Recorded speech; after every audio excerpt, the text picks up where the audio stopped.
Driver's Guide to Operation, Safety and Licensing. Cars and Light Trucks. Introduction. When you are in the driver's seat, a whole new world opens to you. For drivers of all ages, getting a driver's license can be a rite of passage, providing opportunities for employment, mobility, and independence. Driving involves responsibility and risk. The following are the key skills you must develop to prepare yourself for this responsibility. Attitude. Develop an attitude of safe and responsible driving every time you drive. Awareness. Be aware of what is happening around you as you drive, and always make responsible decisions about hazards and problems. Knowledge. Learn and understand traffic laws and rules of the road. Skill. Enroll in driver education programs to learn more about operating a motor vehicle safely. It takes education, training, and practice to develop this awareness, knowledge, and skill. Your attitude shows in the decisions you make about being a responsible driver. Be prepared to be courteous with other road users. Always drive proactively. Along with all the benefits that motor vehicles provide, there are also costs. Beyond the direct costs of building and maintaining our roadways, there are environmental and human costs. Recent statistics on road safety in Alberta show that in 2016 there were 133,124 collisions reported. In this year, 273 people were killed in those collisions and 12,465 were injured. Most collisions can be prevented. The Office of Traffic Safety recommend that you obtain training and education from a licensed driving school to enhance your knowledge and skill. Driver education courses are available for the operation of passenger vehicles, commercial vehicles, and motorcycles. If you require information about schools that provide driver education, or information about the testing process to obtain a driver's license, refer to your local directory. Visit www.alberta.ca/driving-vehicles.aspx. Under Driver Education, contact Alberta Transportation Call Center at 780-427-8230.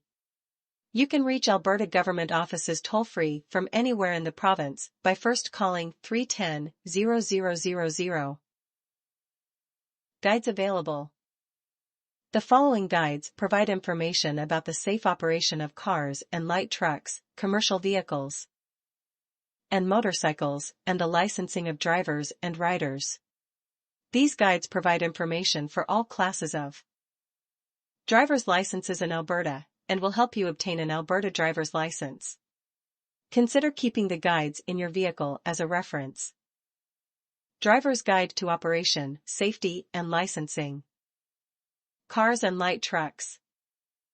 This guide provides information for all drivers. Commercial Driver's Guide to Operation, Safety and Licensing. Trucks, buses, emergency responders, and taxis. This guide provides information about driving commercial vehicles. It is used with the Driver's Guide to Operation, Safety and Licensing.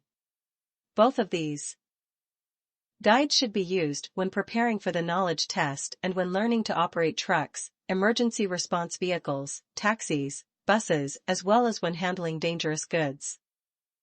Rider's Guide to Operation, Safety and Licensing. Motorcycles, mopeds, and power-assisted bicycles. This guide provides information on the safe operation of motorcycles, mopeds, and power-assisted bicycles. It is used with the Driver's Guide to Operation, Safety and Licensing. Geared to Go, a workbook for coaching new drivers. This guide assists coaches who are providing supervision to new drivers as they gain experience and skills. Introduction 3. The information in these guides explains best practices for driving a vehicle, but cannot cover all circumstances. You must use judgment and a safety-first attitude to make decisions in real on-road situations. These guides interpret the laws that govern the movement of vehicles and people on Alberta roadways. They are guides only and have no legal authority.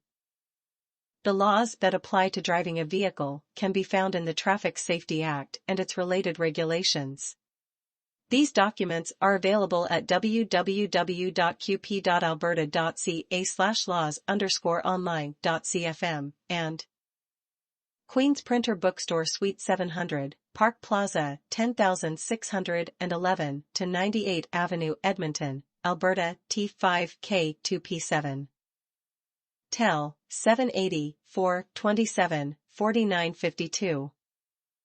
Fax, 780-452-0668. For toll-free service anywhere in Alberta, call 310-0000, then the number. For more driver and vehicle information. Knowledge tests are conducted out of registry agent offices. Class 4, 5, and 6 road tests are delivered by licensed driver examiners through Alberta registry agents on behalf of the Government of Alberta and can be scheduled through an Alberta registry agent. Class 1, 2, and 3 commercial road tests are conducted by Government of Alberta driver examiners and can be scheduled through an Alberta registry agent or online through the Government of Alberta online scheduling system. To find testing services and information about driver licensing and vehicle registration, visit www.alberta.ca/drivers-road-test, ASPX. Visit www.servicealberta.ca/1641.cfm. Visit the Association of Alberta Registries at www.e-registry.ca. Refer to your local directory under License and Registry Services. Call 780-427-7013, Service Alberta. Contents: Licensing information. Graduated driver licensing. Knowledge test. Vision requirements. 12 Class 5 road tests. 13 types of vehicles for license class. 14 for hire, driver license requirements. 15 air brake endorsement, Q. 15 driver examiner. 15 driver's license. Applying for your Alberta driver's license. Non-Alberta license for tourists and visitors. New Alberta residents. Medical requirements. Condition codes and endorsements. Reclassing your license. 19. Replacing your Alberta driver's license. 20. Renewing your Alberta driver's license. 20. Updating your Alberta driver's license. 20. Registration and insurance. Traffic control. Traffic control signals. Pedestrian signals and signs. Lane reversal signals. Sign shapes and colors. Traffic regulatory signs. Traffic direction signs. Speed limit signs. Designated lane signs. Permissive signs. 29. Prohibitive signs. 30. School zones and areas. 31. Playground zones and areas. 32. Parking services for persons with disabilities. 32. TTY capabilities. 32. Warning signs. Information and guide signs. Other signs. Construction. Pavement markings. Shared use lanes. Other roadway markings. The basics of driving. 44. Pre-drive basics. 46. Driving a vehicle with an automatic transmission. 47. Driving a vehicle with a manual, standard, transmission. 48. Steering. 49. Signaling. 49. Accelerating. 49. Stopping time and distance. Reversing. Parking. Intersections and turns. 58. Right-of-way. Intersections. Uncontrolled intersections. Keep intersections clear. Traffic circles and roundabouts.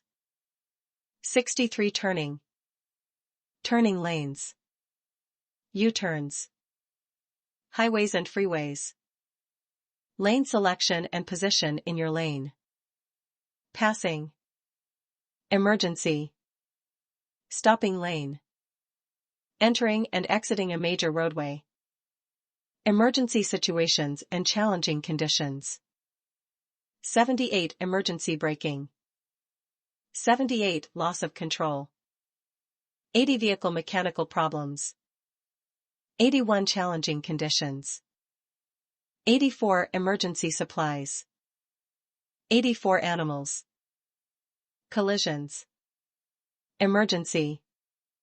Response vehicles and tow trucks. Emergency vehicles. Maintenance and construction vehicles. Responsible driving.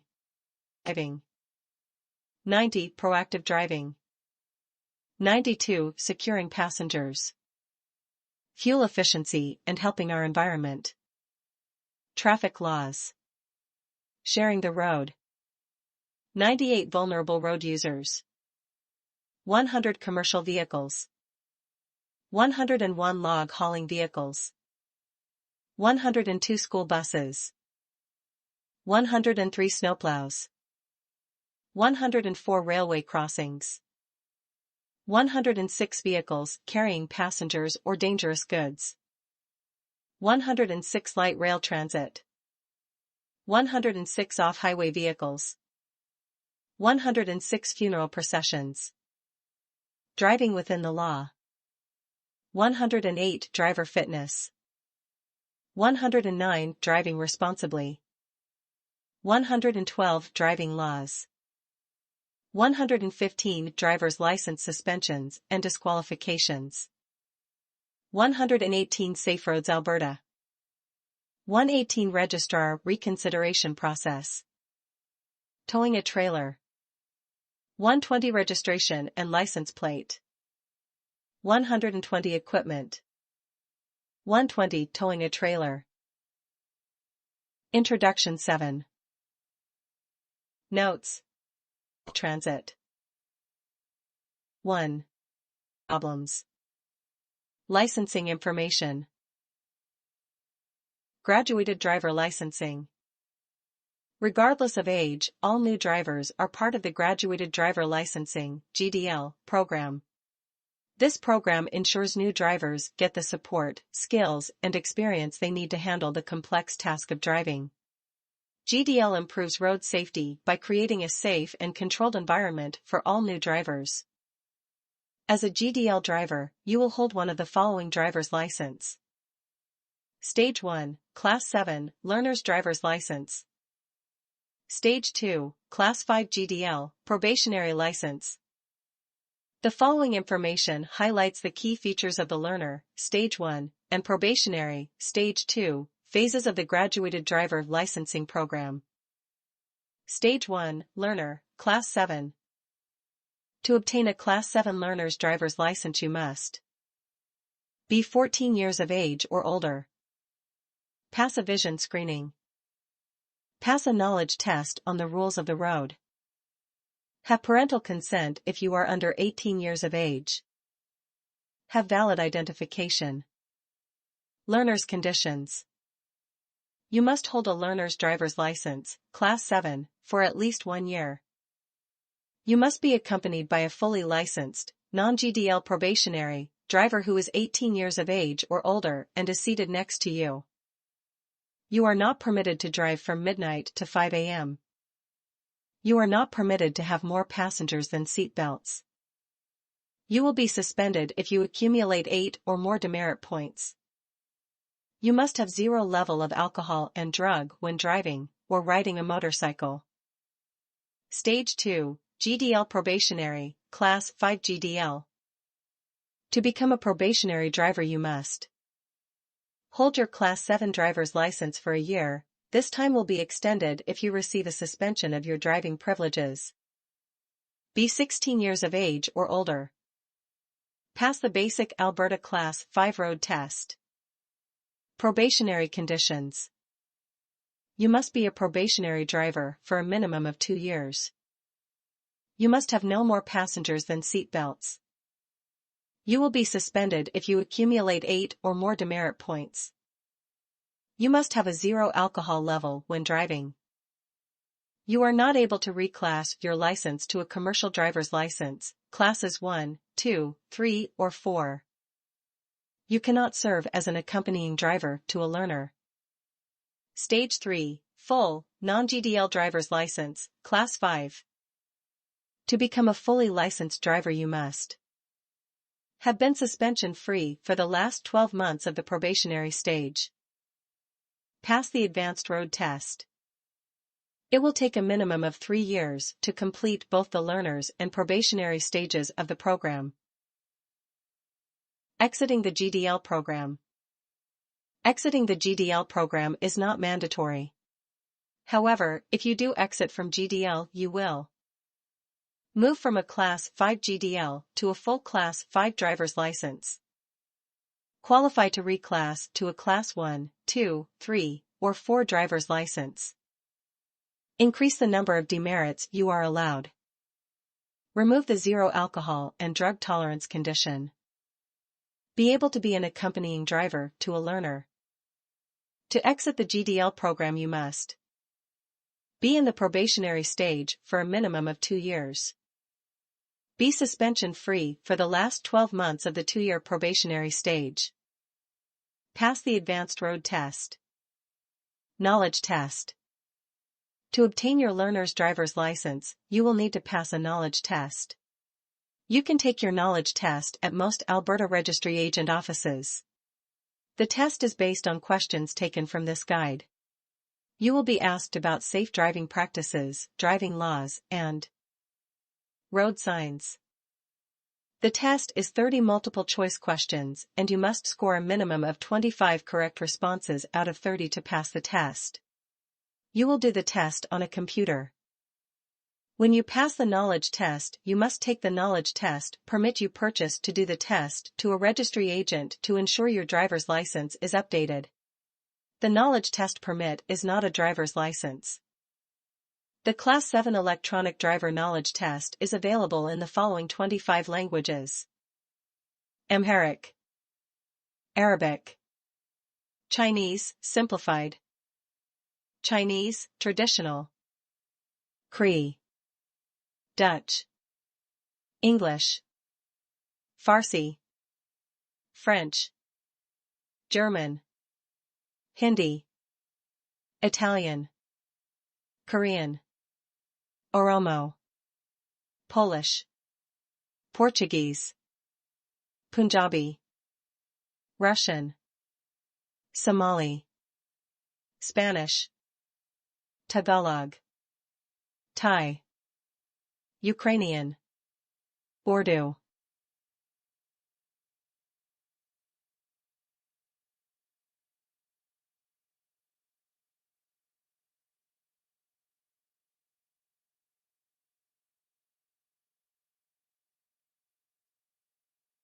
Vietnamese.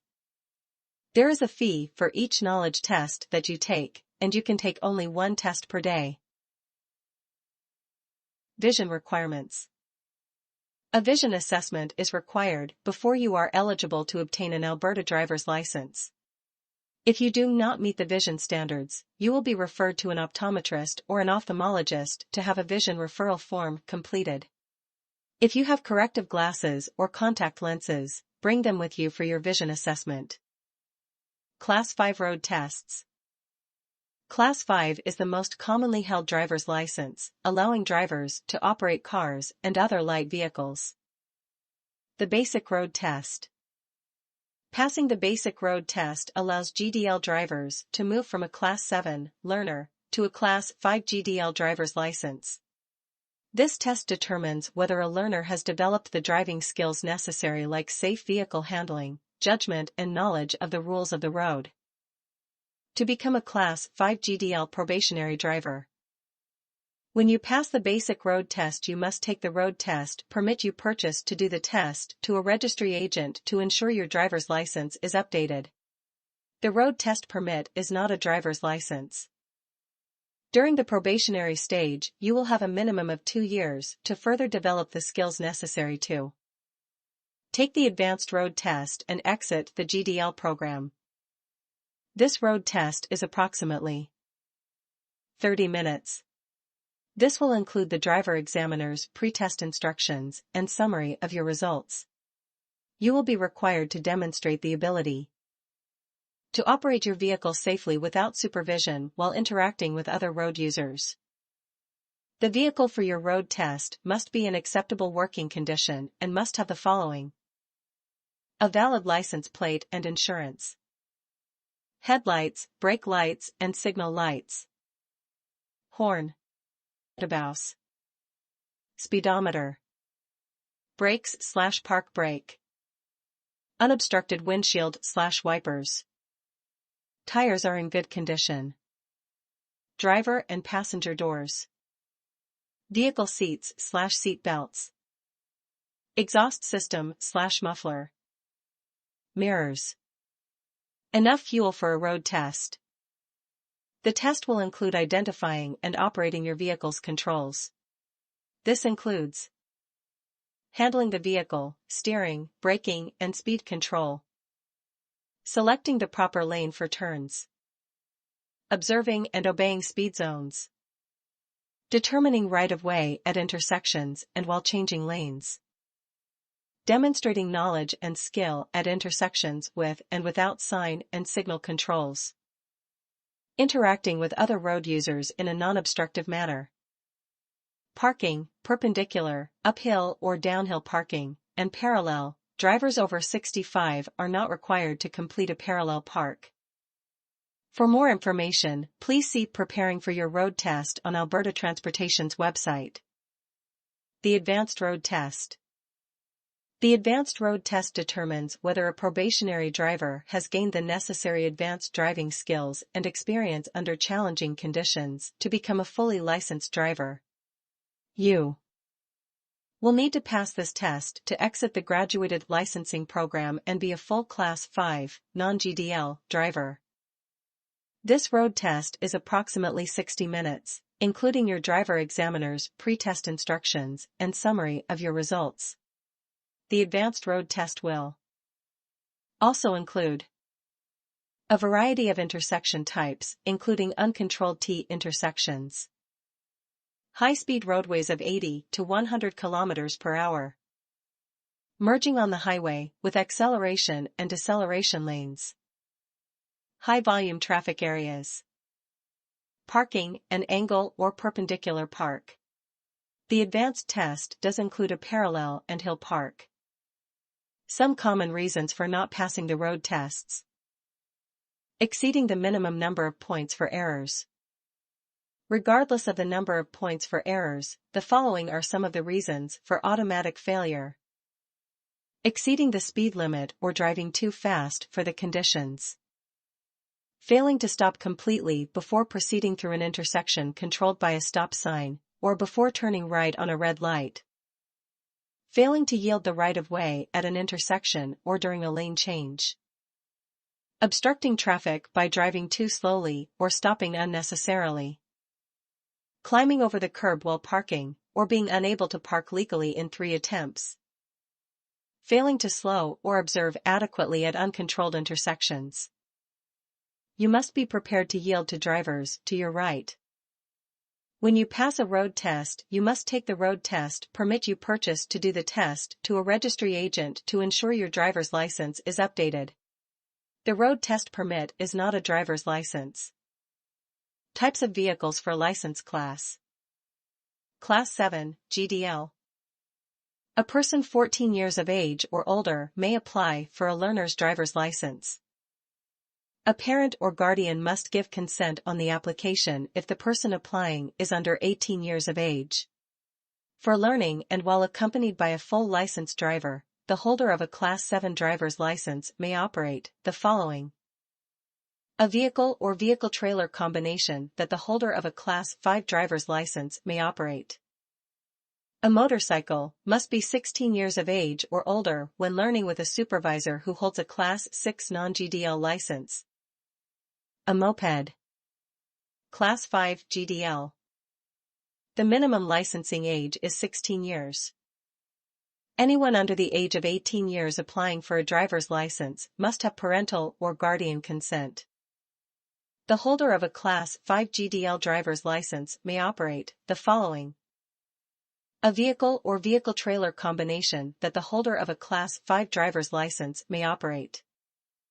Class 5 non-GDL. The minimum licensing age is 18 years. The holder of a Class 5 non-GDL driver's license may operate the following: a vehicle or vehicle trailer combination that the holder of a Class 5 driver's license may operate. Vehicles that may be operated with a Class 5 driver's license: a vehicle with only 2 axles, a recreational vehicle with not more than 3 axles, a vehicle with only 2 axles while that vehicle is towing a trailer with 1 or more axles and is not equipped with air brakes, a recreational vehicle with only 2 axles while that vehicle is towing a trailer with 1 or more axles and the trailer is not equipped with air brakes, a recreational vehicle with 3 axles while that vehicle is towing a trailer that has 1 or 2 axles and is not equipped with air brakes, a moped. All motor vehicles included under Classes 1, 2, 3, and 4 for learning. The learner must be at least 18 years of age and have a supervisor with a valid driver's license for the type of vehicle. A motorcycle, for learning with a supervisor who holds a Class 6 non-GDL license. The holder of a Class 5 driver's license shall not operate a motorcycle unless for learning. A vehicle with a seating capacity of more than 15 while that vehicle is transporting any person other than the driver. A vehicle transporting passengers for hire. A vehicle equipped with air brakes unless the supervisor has an air brake endorsement. For hire, driver license requirements. A Class 4 driver's license is required when the vehicle owner or operator, or the operator's employer, is being paid for the service that the vehicle is being used to provide. A Class 4 driver's license is not required when the vehicle owner or operator, or the operator's employer drives a private passenger vehicle for the transportation of passengers on an incidental or occasional basis and receives compensation for payment for the kilometers traveled or straight reimbursement for out-of-pocket expenses directly related to the transportation such as gas, parking, gate passes, and tolls, or when the vehicle operator is party to an agreement to provide transportation for compensation only to the operator's family members, members of the operator's household, persons for whom the operator is a legal guardian. Air brake endorsement, Q. When a person successfully completes an approved Alberta air brake course through an authorized agency, an air brake endorsement, the letter Q, will be placed on that driver's license. An air brake endorsement is required for drivers of vehicles with an air-only braking system or a combination of air and hydraulic braking system. For information on taking an approved air brake course, please refer to our website www.alberta.ca/air-brake-program.aspx. Driver Examiner. Driver examiners are responsible for ensuring only qualified individuals receive a driver's license. Road tests must be conducted only by persons designated by the Government of Alberta as driver examiners. For information on how to become a licensed driver examiner to conduct road tests in Alberta, visit www.alberta.ca/apply-to-become-a-licensed driver examiner.aspx. Registry agent offices are the primary sites for road tests to begin and end. On a road test, no passengers or pets are allowed. An exemption to this is when an examiner is accompanied by a government official during a training or monitoring session.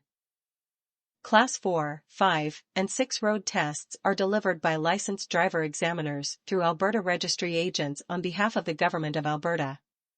Licensed driver examiners are trained, licensed, monitored, and audited by the government. Road tests can be scheduled through an Alberta registry agent. Class 1, 2, and 3 commercial road tests are conducted by Government of Alberta driver examiners and can be scheduled through an Alberta registry agent or online through the Government of Alberta online scheduling system. For more information on how to book a road test, please refer to our website www.alberta.ca/drivers-road-test, ASPX. Driver's License. A driver's license is a license to operate a motor vehicle issued pursuant to the Traffic Safety Act. A person shall not drive a motor vehicle on a highway unless that person's driver's license is in that person's possession. On the request of a peace officer, a person driving a motor vehicle shall produce their subsisting driver's license, insurance, and registration. Ensure that these documents are with you every time you operate a motor vehicle. Applying for your Alberta driver's license. Driver licensing services are provided through the Alberta Registry. Agent Network. When applying for an Alberta driver's license, you must provide identification. For information on the identification requirements, visit www.alberta.ca/id-requirements-for-identification cards.aspx or contact a registry agent at www.alberta.ca/service-alberta.aspx. A driver's license may only be issued to residents of Alberta. A resident is a person lawfully entitled to be in Canada who makes their home in Alberta and is ordinarily present in Alberta. Applicants originating from outside Canada or the United States must produce suitable immigration documents to be considered as residents. Parental consent requirement. If you are under the age of 18 and are applying for a driver's license for the first time, your parent or legal guardian, who must show proof of guardianship, must accompany you to a registry office to sign a consent on your license application. Parents or legal guardians have the right to withdraw their consent in writing at any time until the person reaches the age of 18 years. If they do, the driver's license privileges will be suspended. The signature of your parent or legal guardian is not required if you can provide documentation that you are married or self-supporting. Non-Alberta license for tourists and visitors. A person visiting Alberta who is authorized to drive a motor vehicle of a particular class or type under a valid license or permit issued outside Alberta is not required to hold a current and valid driver's license if the person drives the same type or class of motor vehicle while visiting in Alberta. New Alberta residents from other places in Canada. People who have recently moved to Alberta may use their valid driver's license from outside of Alberta for the first 90 days of their residency.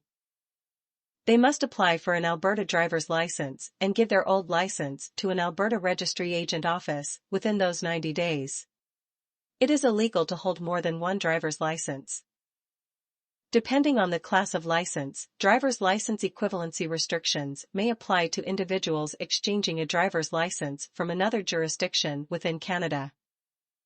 Applicants for Class 1, 2, or 4 licenses must provide a medical report and pass a vision screening. For more information on exchanging a license from another province, refer to the website www.alberta.ca/exchange-non-alberta-licenses.aspx. From the United States. License holders from the United States, other than those in the Class 5, 6, and 7, must complete all requirements. When you apply, you may be required to provide documents to prove residency. For details, inquire at your local registry agent office. Countries with reciprocal licensing agreements. Alberta currently has reciprocal licensing agreements with the following countries: Austria, Australia, Belgium, England, France, Germany, Isle of Man, Japan, Netherlands, Northern Ireland, Republic of Korea, Scotland, Switzerland, United States, Wales. A valid license from a country that has a reciprocal licensing agreement with Alberta can be exchanged for a Class 5 license when the applicant presents a valid license of equivalent class. All other license classes require testing and vision screening.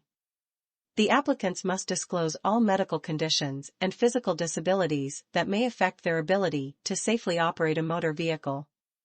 All applicants must produce immigration and residency documentation along with acceptable identification. Countries without reciprocal licensing agreements. A person coming to Alberta from outside Canada may apply to have their previous driving history credited to their Alberta driving record. A successful application will grant exemption from the Graduated Driver Licensing (GDL) program and allow for Class 5 road testing without being required to hold a Class 7 driver's license for 1 year. More information about the process for exchanging a license from a non-reciprocal country is available at any registry agent office. Students. A student is not required to obtain an Alberta driver's license when operating a motor vehicle if the following apply.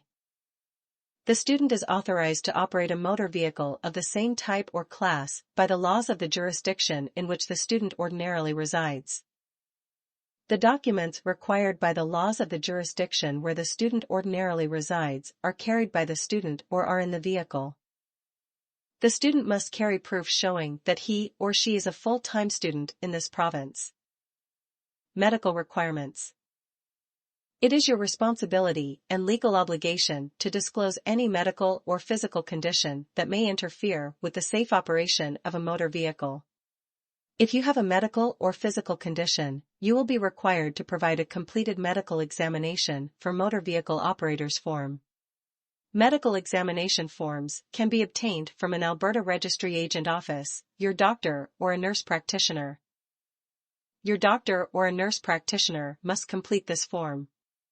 The medical examination form must be returned to an Alberta Registry Agent office. A person 75 years of age or older, who applies for a driver's license, or is renewing their existing driver's license, must provide a medical examination for motor vehicle operators form, and have their vision assessed at an Alberta Registry Agent office. The medical examination for motor vehicle operators form must be completed and signed by a physician or a nurse practitioner.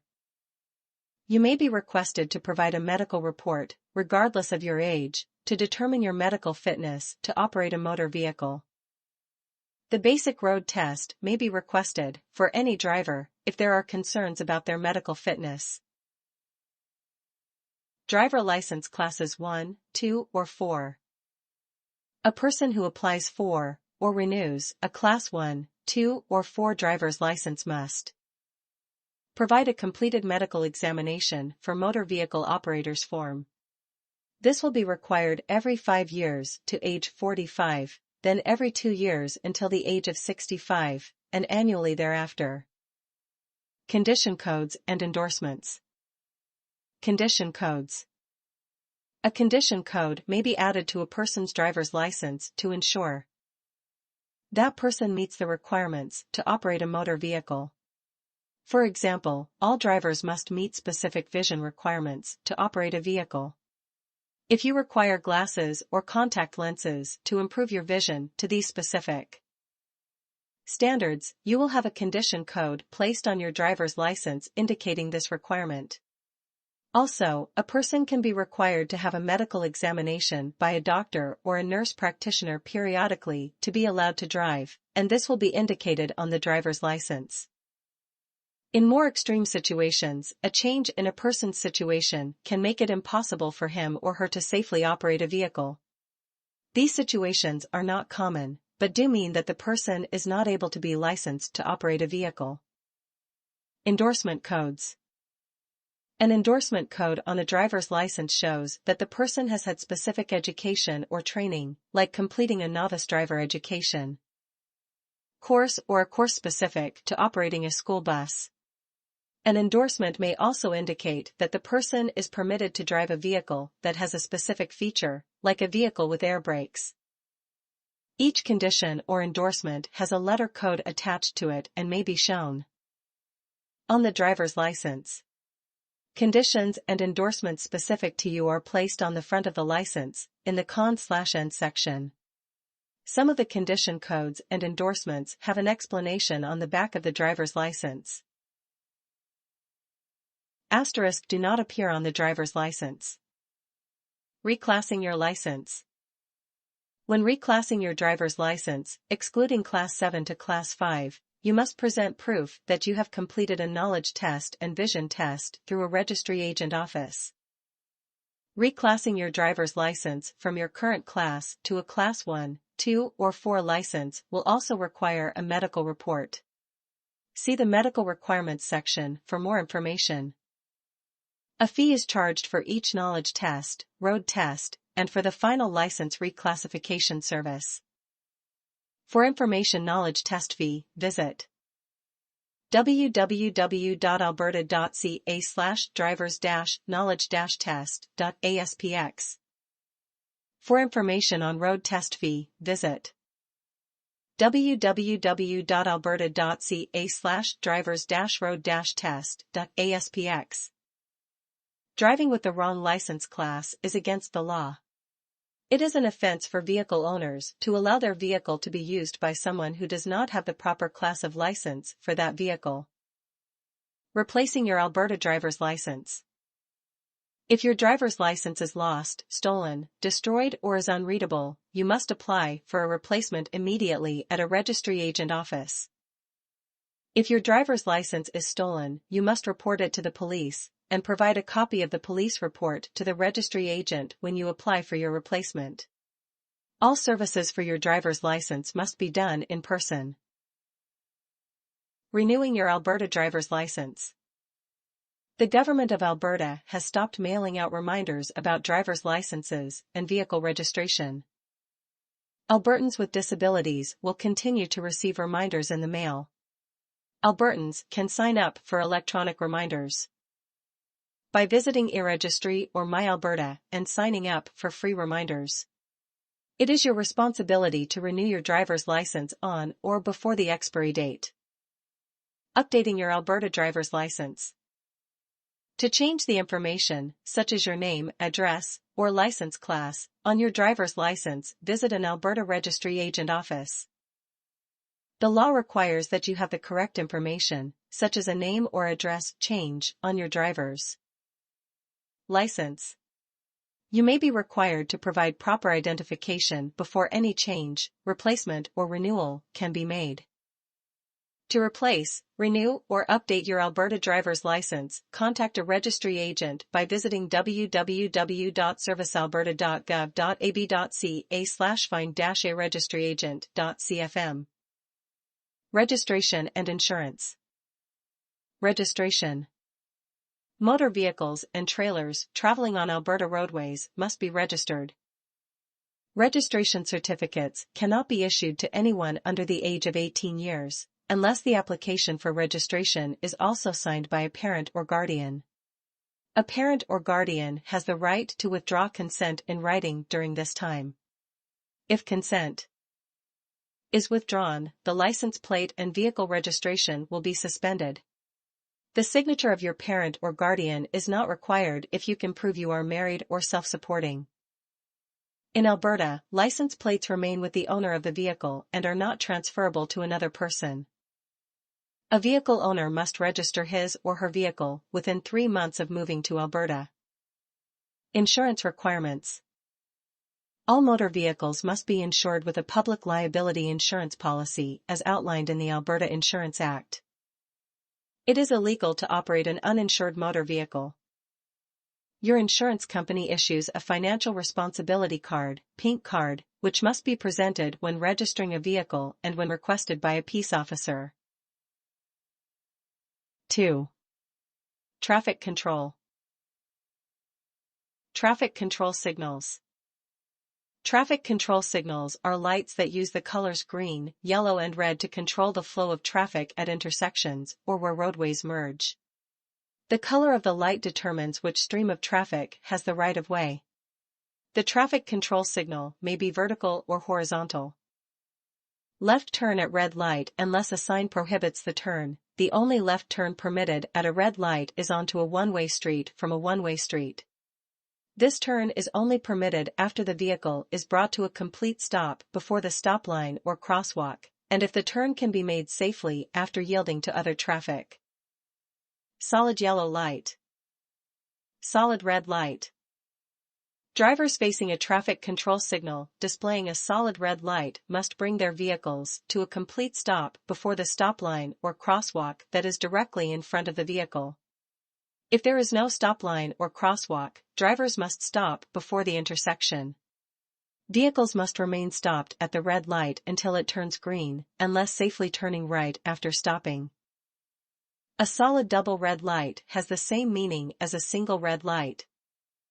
Right turn at red light unless a sign prohibits the turn. A driver may turn right at a red light after stopping completely before the stop line or crosswalk, if the turn can be made safely after yielding to other traffic. When a green light changes to yellow, it warns that the light will change to red immediately and drivers must prepare to stop or clear the intersection. Drivers approaching an intersection with a solid, not flashing, yellow traffic control light must bring their vehicles to a complete stop before the stop line or crosswalk, unless a point has been reached at the intersection where stopping cannot be done safely. If there is no stop line or crosswalk, vehicles must stop before the intersection. Drivers already in the intersection and facing a yellow light must safely clear the intersection. Solid green light. Drivers facing a solid green traffic control light are permitted to travel through the intersection without stopping, unless required to yield to oncoming traffic when turning left or to pedestrians in the crosswalk when turning right or left. When approaching a green light, anticipate that it will turn yellow.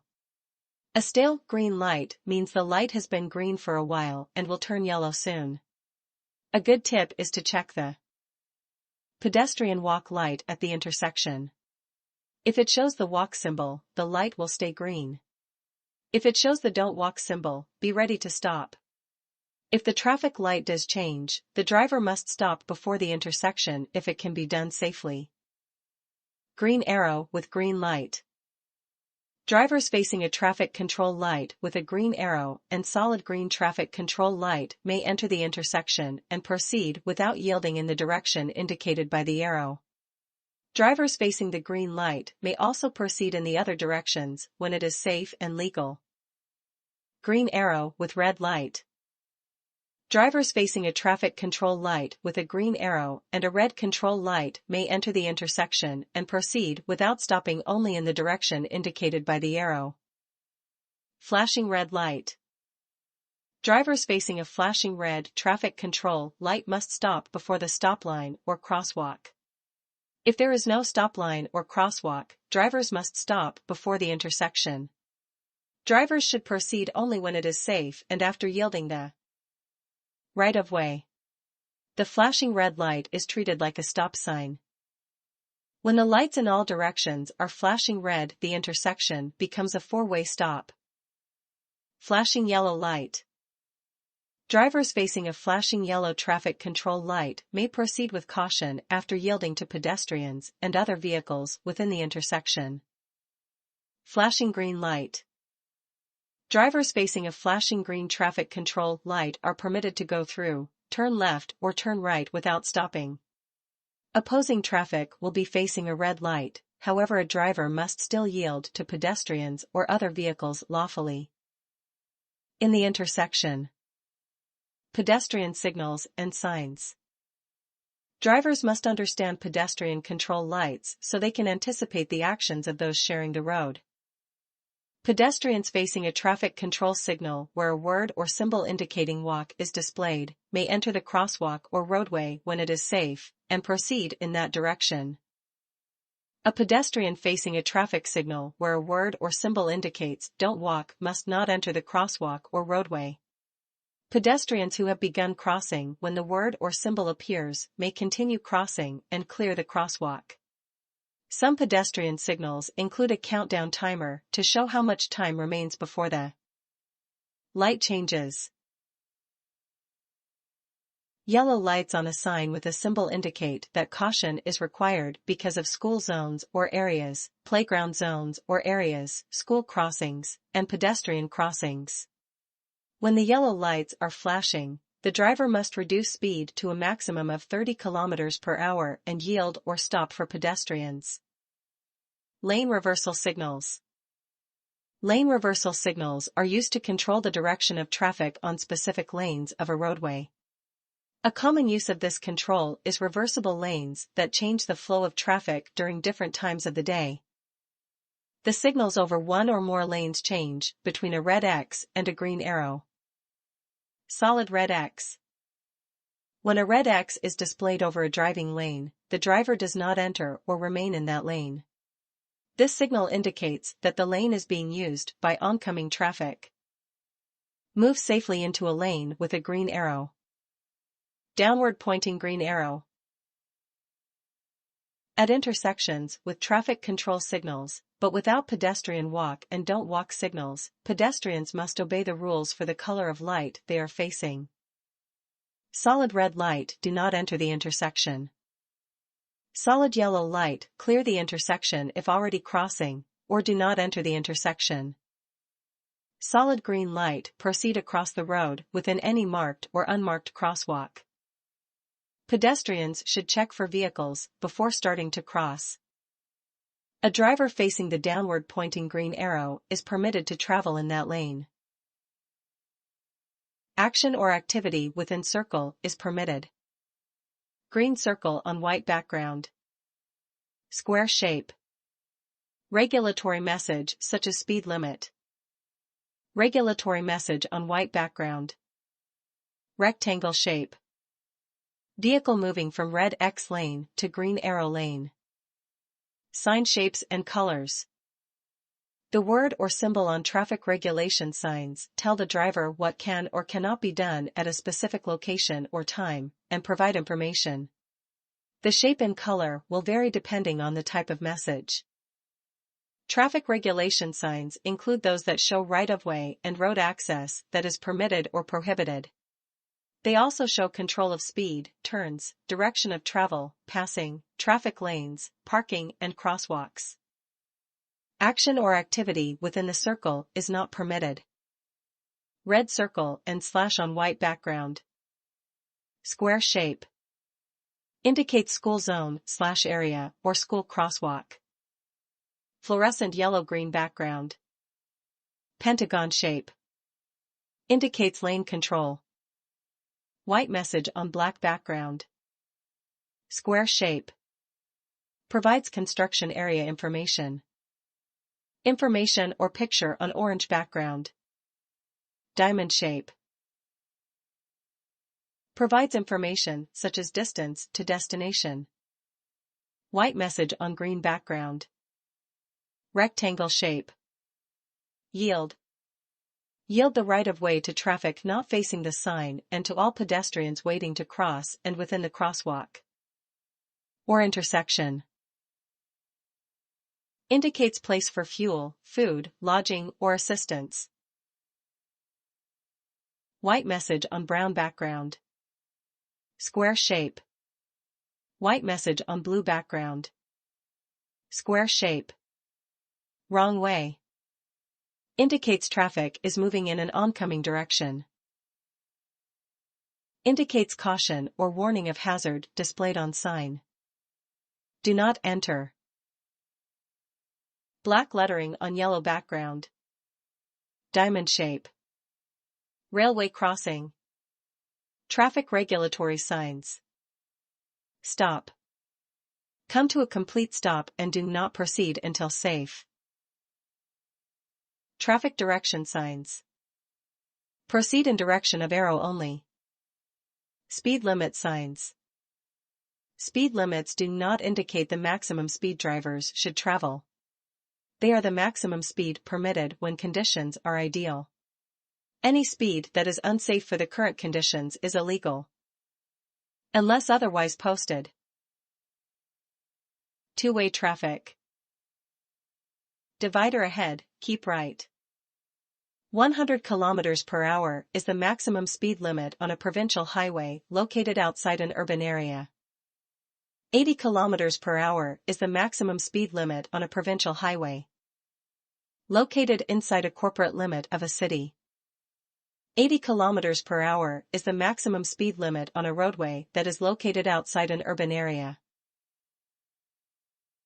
A local road generally would not have a route marker but could be identified by a name, such as Urcana Road, a township road, such as TWPRD 52, or a range road, such as RGERD 252. 50 kilometers per hour is the maximum speed limit on a roadway that is located within an urban area, unless otherwise posted. Designated lane signs. The message or symbol on these signs indicates the directions a vehicle must travel in the lane. Right turn, left turn. Left lane turn left, right lane straight or turn left. Left lane turn left, right lane straight. Straight or straight or. Right turn, left turn. Left lane turn left, center lane straight, right lane straight or turn right. Straight left turn. Only, lane control. Some intersections allow more than one vehicle traveling in the same direction to turn at the same time. Maintain your lane position during and after the turn. Dual. Right turn, left turn. Indicated lanes are reserved for specific vehicles like buses, taxis, and bicycles. The symbol on the sign will identify the vehicles permitted to travel in this lane. Reserved lanes may operate at all times or only some of the time. Reserved lanes that operate only some of the time will show the hours of the day and the days of the week when the lane is reserved. Permissive signs. Permission signs are a green circle on a white square. The action within the green circle is permitted. Turn left only. Prohibitive signs. The symbol prohibiting an action is a red circle and diagonal red bar on a white square. The action within the red circle is not permitted. No left turn, no right turn. Turn right only. No U-turn, do not pass. Straight only. Do not pass bicycles. Dangerous motorized goods, snow vehicles. Trucks, bicycles. Passing permitted. No motorized. Pedestrians, snow vehicles. No trucks, no bicycles. No dangerous goods. Parking and stopping not permitted. The arrow under the symbol indicates where the action indicated on the sign is not permitted.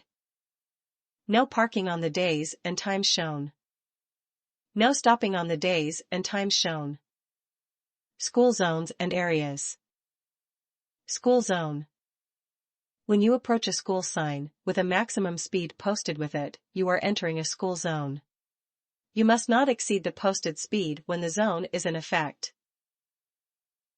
Times, school days only, are 8 a.m. to 9:30 a.m. 11:30 a.m. to 1:30 p.m. 3 p.m. to 4:30 p.m.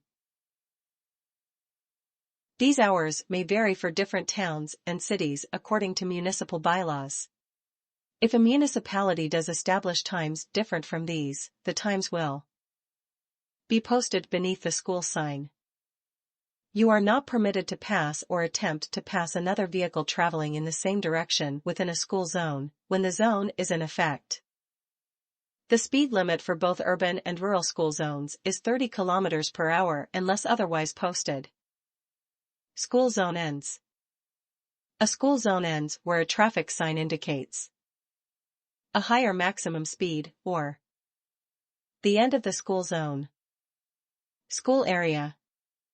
When you approach a school sign without a speed sign attached to it, you are entering a school area. This sign is to alert drivers that children may be walking or crossing the road and you must use caution when driving through the school area. School crosswalk. This sign alerts drivers to watch for pedestrians. Playground zones and areas. Playground zone. When you approach a playground sign with a maximum speed sign attached to it, you are entering a playground zone. You must not exceed the posted speed when the zone is in effect. Playground restrictions are in effect every day from 8:30 a.m. to 1 hour after sunset. These hours may vary for different towns and cities according to municipal bylaws. If a municipality does establish times different from these, the times will be posted beneath the playground sign. You are not permitted to pass or attempt to pass another vehicle traveling in the same direction within a playground zone when the speed restriction is in effect. The speed limit for both urban and rural playground zones, when the times are in effect, is 30 km per hour unless otherwise posted. Playground zone ends. A playground zone ends where a traffic sign indicates a higher maximum speed, or the end of the playground zone.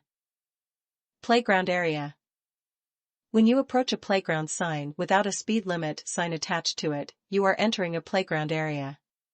This sign is to alert drivers that children may be near and you must use caution when driving through the playground area. Parking services for persons with disabilities. It is illegal for any vehicle to park or stop in a parking stall reserved for persons with disabilities unless the vehicle has an identifying parking placard or license plate.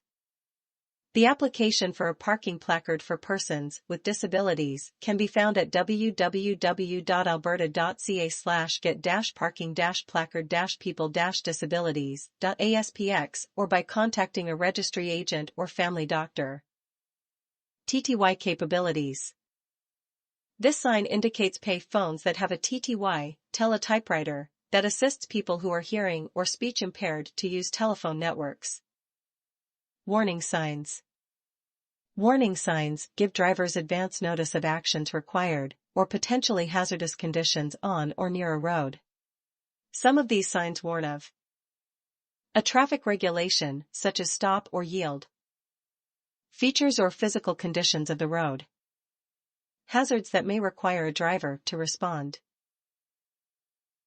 This sign indicates parking for persons with disabilities.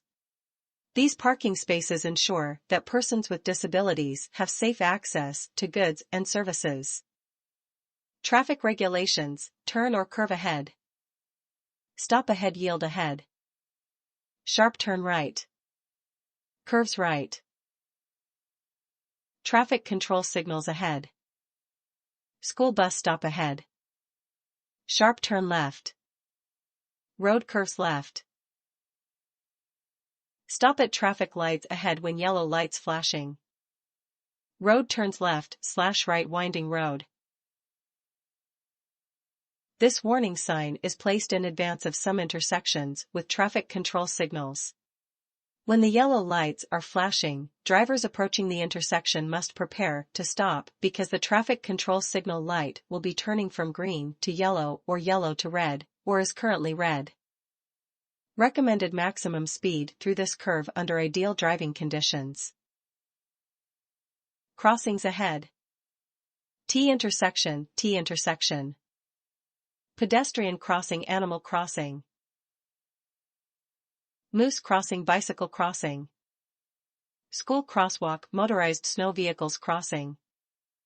Intersections ahead. Railway crossing, tracks entering from right. Dead-end roundabout. Roadways ahead that join. Hidden road right, hidden road left. Merging traffic. Roadways ahead side by side but do not join. Hidden road Y intersection. Free flow, added lane. Narrow roadways ahead. Road narrows both sides. Narrow passage. Pavement ends slippery when wet. Left lane narrows to right. Right lane narrows to left. Hazard marker object on right. Hazard marker object on left. Rumble strips, falling rock. Left lane ends, right lane ends. Divided highway. Chevron sign indicates a sharp bend in the road. Divided highway begins. Divided highway ends. Shared use. Changing road conditions. Hill bump. Warns motorists to provide space for cyclists. Warns that cyclists are allowed full use of the lane ahead and that the lane is too narrow for side-by-side driving. Information and guide signs. Information and guide signs provide information about routes, off-road facilities, and geographical features and points of interest. Route markers. Route markers indicate numbers, names, or other designations of roads. Off-road services and facilities. Signs for off-road facilities indicate availability and direction to the services or recreational areas. Hospital airport. Highway route marker, highway route marker. Trans-Canada Highway, Yellowhead Highway. Parking fuel. Food trailer campground. Telephone accommodation. Bicycle route marker. Highway information. Destination signs provide direction and distance to a destination. Directional. Distance. Combination of direction and distance. RCMP or city police. Recreation area ahead. Other signs. Slow-moving vehicle. A slow-moving vehicle sign is placed on the back of vehicles that travel less than 40 km per hour, such as farm tractors, machinery, or construction equipment. This sign warns drivers to be prepared to reduce their speed. Oversized loads. This sign indicates a wide load is being transported. Use caution when passing vehicles displaying this sign. Construction. The speed limit in construction zones must be obeyed at all times. This applies even when people and equipment are not working, since hazards like bumps, fresh oil, and loose gravel may be present. If workers are present, the fines in these areas will be doubled. Obey the flag person signal. Be prepared to slow down and stop if required. The following are some of the warning signs about road construction. People working flag person. Survey crew ahead uneven pavement. Detour next km. Construction zone ends. Pavement markings. Markings on the roadway can provide the following information. Lane identification separating opposing traffic. Traffic movement in the same direction. Traffic movement in the opposite direction. Passing zones and no passing zones. Lane use and designation. Pedestrian crosswalks. Stop lines. Parking areas. Word or symbol messages. In some cases, pavement markings are used along with other traffic control signs or signals. Lane markings. Lane markings can be yellow or white, single or double, solid or broken. These lines provide important information about direction of traffic flow, lane changing, lane restrictions, and passing. Solid line markings. Solid lines mean that crossing the solid line to pass or change lanes is not permitted. Broken line markings. Broken lines mean that crossing the broken line to pass or change lanes is permitted. Yellow line markings. Yellow lines mean that vehicles on each side of the yellow line must travel in opposite directions.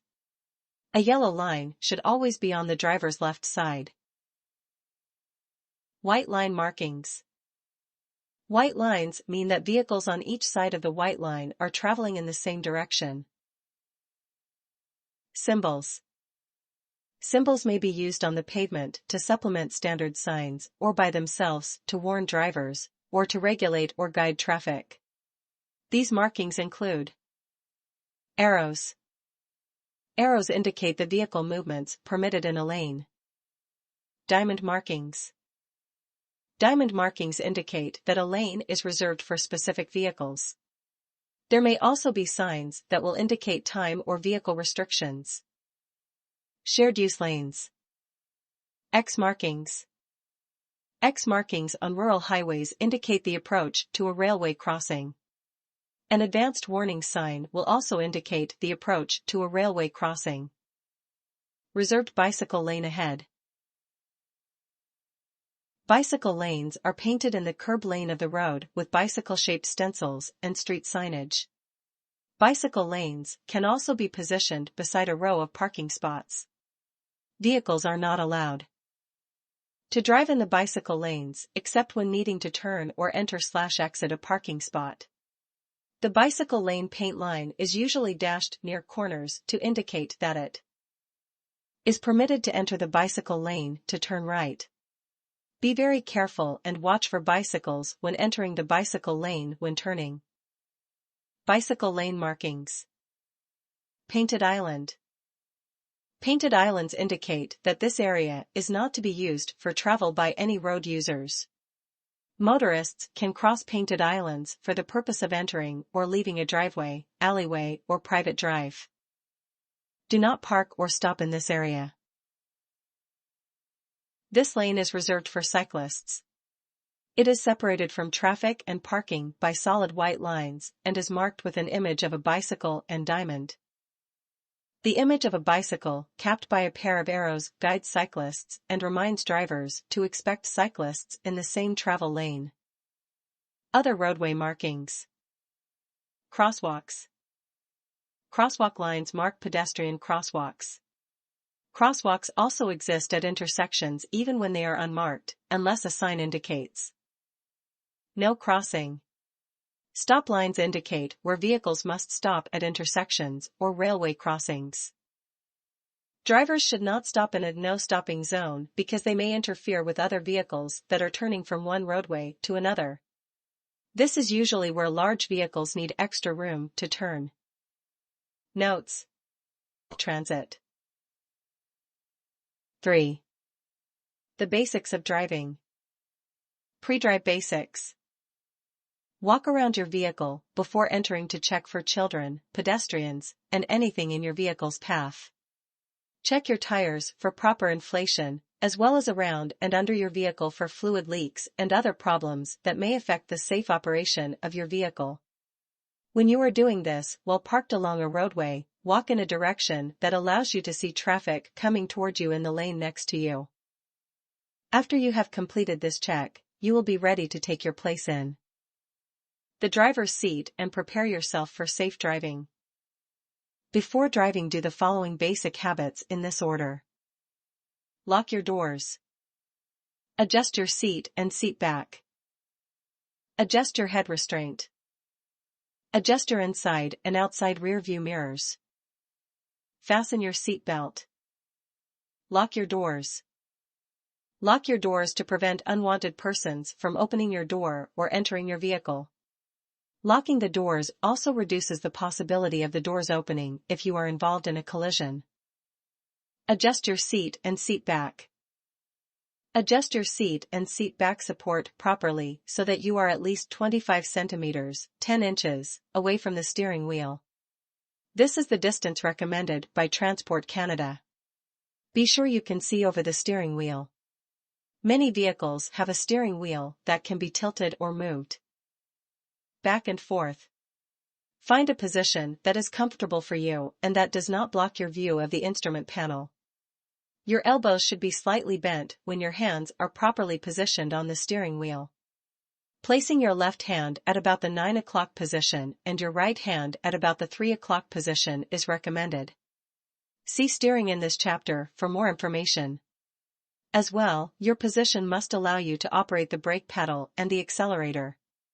In a standard transmission vehicle, you must also be able to push the clutch pedal all the way to the floor. Be sure you can reach all the controls and can relax your arms when you hold the steering wheel. Adjust your head restraint. Use your head restraint correctly. Head restraints in the proper position greatly reduce the risk of injuries due to collisions and sudden vehicle movements. If your vehicle has an adjustable head restraint, it should be positioned so that the center of the head restraint is level with the top of your ears. If your head restraint tilts, move it forward to decrease the space between your head and the restraint. Less than 10 centimeters, 4 inches, is ideal. Always check that the head restraint for each passenger is adjusted to the correct height. Fasten your seat belt. Fasten your seat belt and shoulder strap correctly. Seat belts save lives and reduce injuries, and provide the greatest protection when worn properly. The law requires you to wear your seat belt. Wear the lap belt low and snug over your hips. The shoulder belt must fit over your chest and shoulder. Do not tuck the shoulder belt behind your back or under your arm. You are still required to wear your seat belt when in a vehicle with airbags. Adjust your inside and outside rear view mirrors. Set your rear view mirrors in the correct position. When you are ready to go, do the following. Check to be sure your intended path of travel is clear. Check your inside and outside rear view mirrors. Do a shoulder check to be sure your blind spots are clear. Adjust your inside rear view mirror to show as much behind you as possible by having the rear window framed within the mirror. Adjust the outside rear view mirrors to reduce blind spots. You should be able to see your own vehicle in a small portion of the side view mirror closest to the vehicle. If you are moving away from the right side of the road, use your left turn signal to indicate that you are entering traffic. If you are on the left side of a one-way road, use your right turn signal. In this situation, it can be difficult to see traffic clearly from the driver's seat. Driving a vehicle with an automatic transmission. A vehicle with an automatic transmission allows the driver to place the vehicle in a gear that will allow the transmission to change the vehicle's forward gears automatically as speed increases and decreases. Automatic transmissions have a lock-release button or control built into the gear selector to reduce the possibility of shifting incorrectly. The lock release provides the following safety features. It must be used to move the gear selector from park to reverse or any forward gear while the brake pedal is pressed. It must be used to shift the vehicle from drive to a lower gear, first or second. It must be used to shift into park from any gear. Refer to your owner's manual for more information about the transmission lock release. Park. To be used when starting the engine and when leaving the vehicle parked. The park position locks the transmission, which prevents the wheels from turning. The vehicle's engine will start when the transmission is in park. Reverse. To be used when backing or reversing the vehicle. When the vehicle is in reverse gear, the white or clear lights at the rear of the vehicle will be lit. The vehicle's engine will not start in reverse. Neutral. To be used when the transmission is in a position that no gear is selected. The wheels are not locked, and there is no power to the wheels. This position is used for towing the vehicle. The vehicle's engine will start in neutral. Drive. To be used for normal forward driving. The transmission will change up and down through the driving gears automatically. The vehicle's engine will not start in this gear. Third, second, and first gear. To be used when you require more power but less speed and to prevent the transmission from shifting to a higher gear. These gears may be used when going up or down hills and on road conditions like slush, loose gravel, snow, sand or ice, where you need more power but less speed. The vehicle's engine will not start in this gear. Overdrive, if equipped. To be used for driving at higher speeds. This gear helps to save fuel. Not all vehicles have this option. The vehicle's engine will not start in this gear. For more information about gear selection and use, refer to your vehicle's owner's manual. Driving a vehicle with a manual, standard, transmission. Shifting gears in a vehicle equipped with a manual transmission is a skill requiring considerable practice.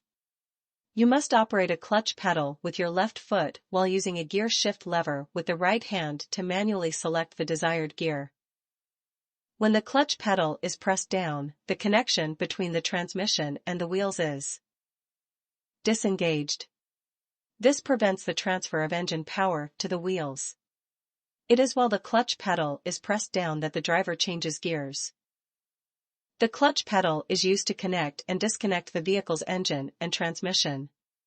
When the clutch pedal is not pressed down, there is a connection between the engine and transmission, and the power of the engine is transmitted to the wheels of the vehicle.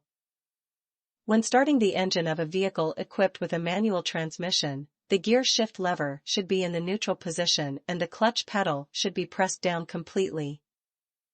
As you begin to release the clutch pedal by slowly lifting your left foot, the connection between the engine and the transmission will begin to be felt before the pedal is fully released. The point where this occurs is called the friction point. It is at the friction point that you must slowly release the clutch pedal to prevent the engine from stalling. At the friction point, carefully using the gas pedal with the slow release of the clutch pedal will help achieve a smooth start. To learn to use the clutch smoothly, new drivers should practice using the friction point without the use of the gas pedal. When driving a manual transmission vehicle, it is important to select the proper gear so that the engine does not lug, move in rough, bumpy fashion, or race, rev the engine but not move the car effectively. The vehicle's owner's manual will provide the approximate speeds at which you should change gears. Shifting patterns vary between vehicles as do the number of gears. Your vehicle's owner's manual will describe the shifting pattern for your vehicle. A pattern is usually found at the top of the gear shift lever. You can practice moving the gear shift lever when the vehicle is not running and the clutch pedal is pressed all the way down into the various gears until you are sure of the gear locations. You need to be able to find each gear without looking at the gear shift when you are driving. When you are driving, be sure to remove your foot from the clutch pedal each time you finish changing to another gear. Leaving your foot on the clutch pedal unnecessarily is called riding the clutch and can cause extra wear on the clutch. When you wish to brake or come to a stop, do not coast to a stop while pressing the clutch pedal. Pressing on the clutch pedal like this prevents you from being able to use the accelerator. When turning corners, be sure your vehicle is in the proper gear for the speed of the turn, and that your foot is off the clutch pedal. Only use the clutch pedal to start the vehicle, change from one gear to the next, and just before you stop to prevent stalling. Steering. Think of the steering wheel as a clock. To have the best vehicle control, place your left hand at about the 9 o'clock position. Your right hand should be at about the 3 o'clock position. If this is not possible due to the design of the steering wheel, place your left hand at about the 10 o'clock position and your right hand at about the 2 o'clock position. When turning a corner, steer using the hand-over-hand method. When returning the wheel from a turning position, use the hand-over-hand method. You can also let the steering wheel slide through your hands back into position by loosening your grip slightly, but keeping contact with the steering wheel. Signaling. Signal lights and brake lights tell other drivers what you are going to do. You must use your signal light when you are moving away from the curb or parking lane, turning left or right, changing lanes. When you apply your brakes, your brake lights are activated to alert other drivers that you are slowing or stopping. Do not confuse other drivers by signaling too early or too late. Remember to turn off your turn signal light if it does not turn off automatically. Accelerating. When you are driving your vehicle, your ability to control your speed depends on looking where you want to go and using the accelerator correctly. Gradually press on the accelerator to move the vehicle, and then hold it at the proper position for the selected speed. This will take some practice. Keep the following in mind. Accelerate smoothly. Adjust to the weather, road and traffic conditions. Do not accelerate or reduce speed unnecessarily. Never exceed the posted speed limit. Do not accelerate so quickly that the vehicle's tires spin. Drive with the flow of traffic to reduce the risk of being in a collision. Driving too slowly can be a hazard. Glance occasionally at your speedometer to check your speed. Stopping time and distance. Knowing how much time and distance it takes to apply your brakes to completely stop your vehicle can help avoid errors in judgment that can lead to a collision. 3 factors determine the time and distance it takes to stop. Perception time. Perception time is how long it takes to recognize a situation and understand that you need to stop. This can take about 3/4 of a second. Drivers with less experience often take longer. To realize a danger exists. Perception distance is how far a vehicle travels during this time. Reaction time. Reaction time is how long it takes to respond to a situation by moving your foot from the accelerator pedal to the brake pedal. The average reaction time is 3/4 of a second. Reaction distance is how far a vehicle travels during this time. Braking time. Braking time is how long it takes a vehicle to stop after the brakes are applied. Braking distance is how far the vehicle travels during this time. The chart below illustrates the minimum stopping distance for various speeds.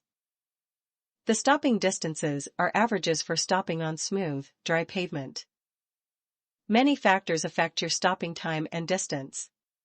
These include road and weather conditions.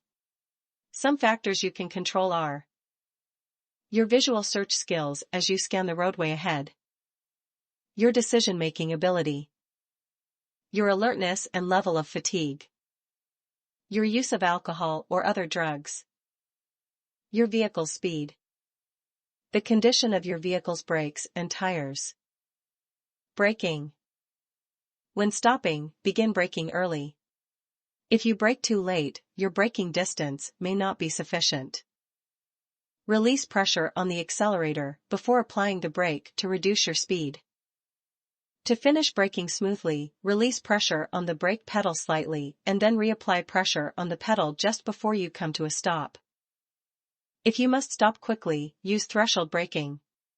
This is applying the brakes without locking the wheels. This is where braking efficiency is at its maximum while still allowing you to steer your vehicle.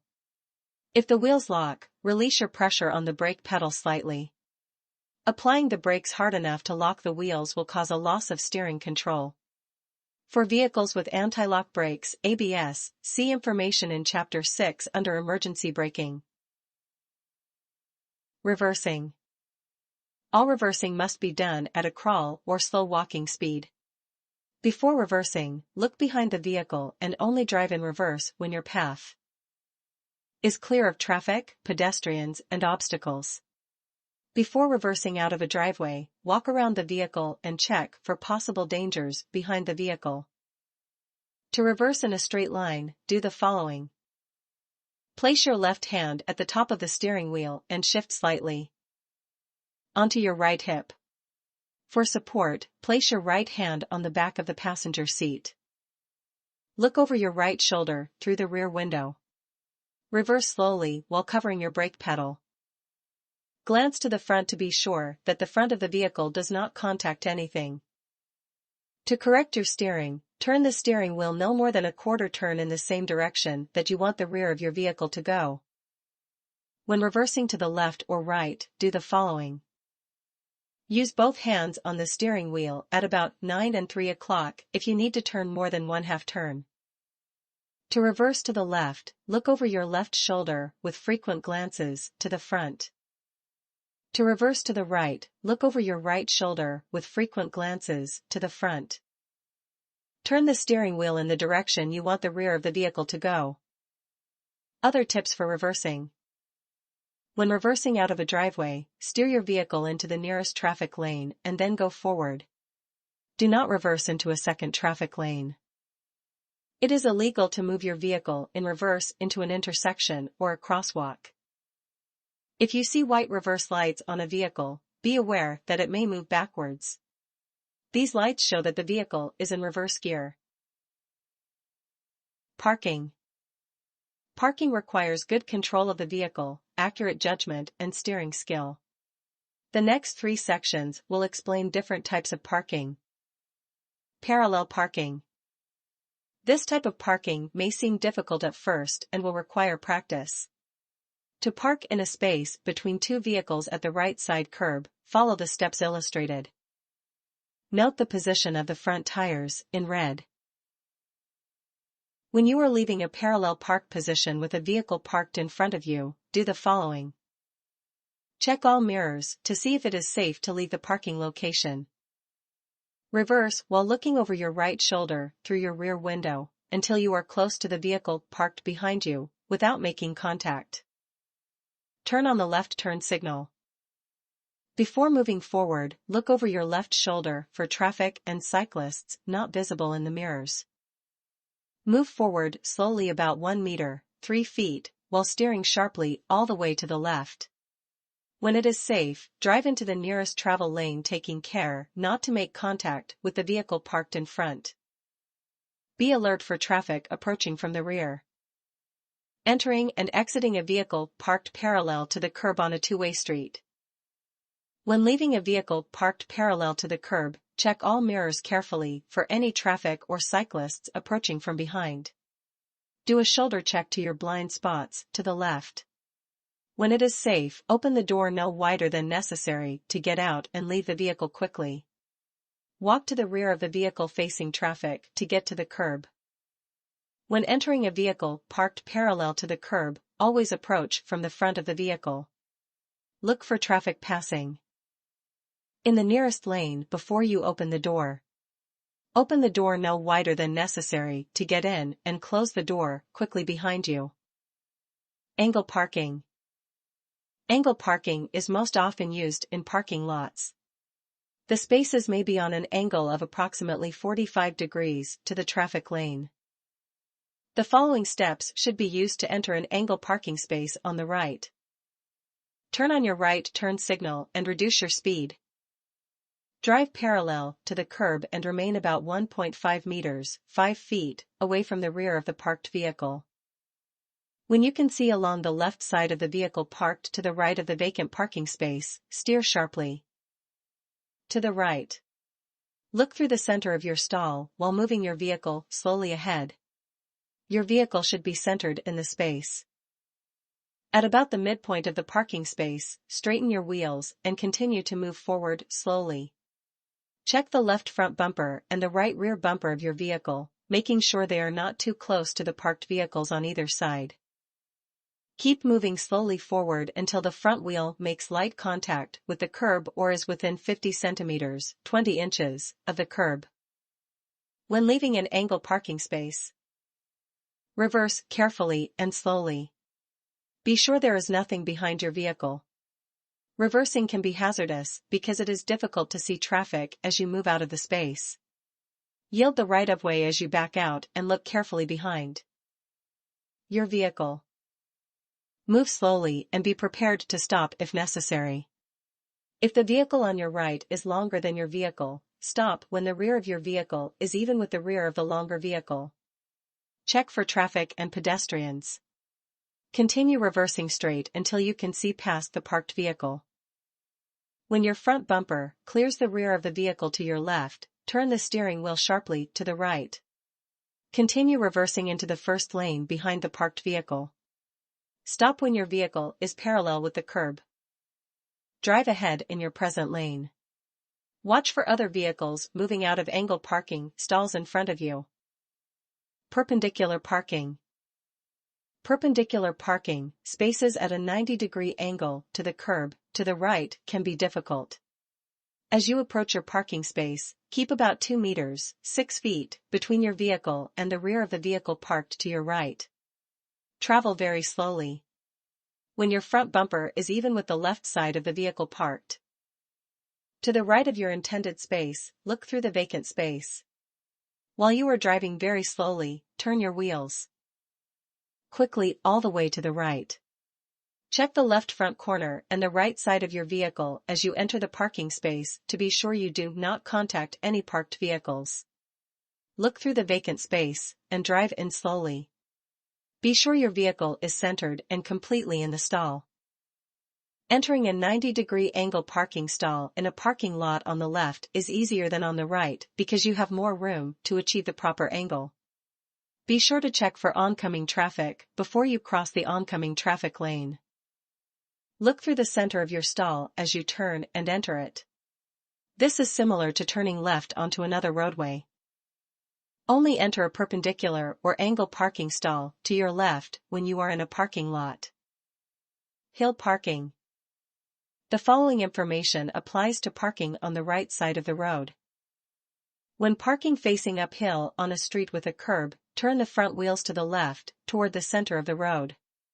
With the wheels turned, allow your vehicle to roll back slowly until the right front tire is touching the curb. This helps to prevent the vehicle from rolling into traffic if it starts to move. When parking facing uphill on a street without a curb, turn your front wheels to the right, toward the edge of the road.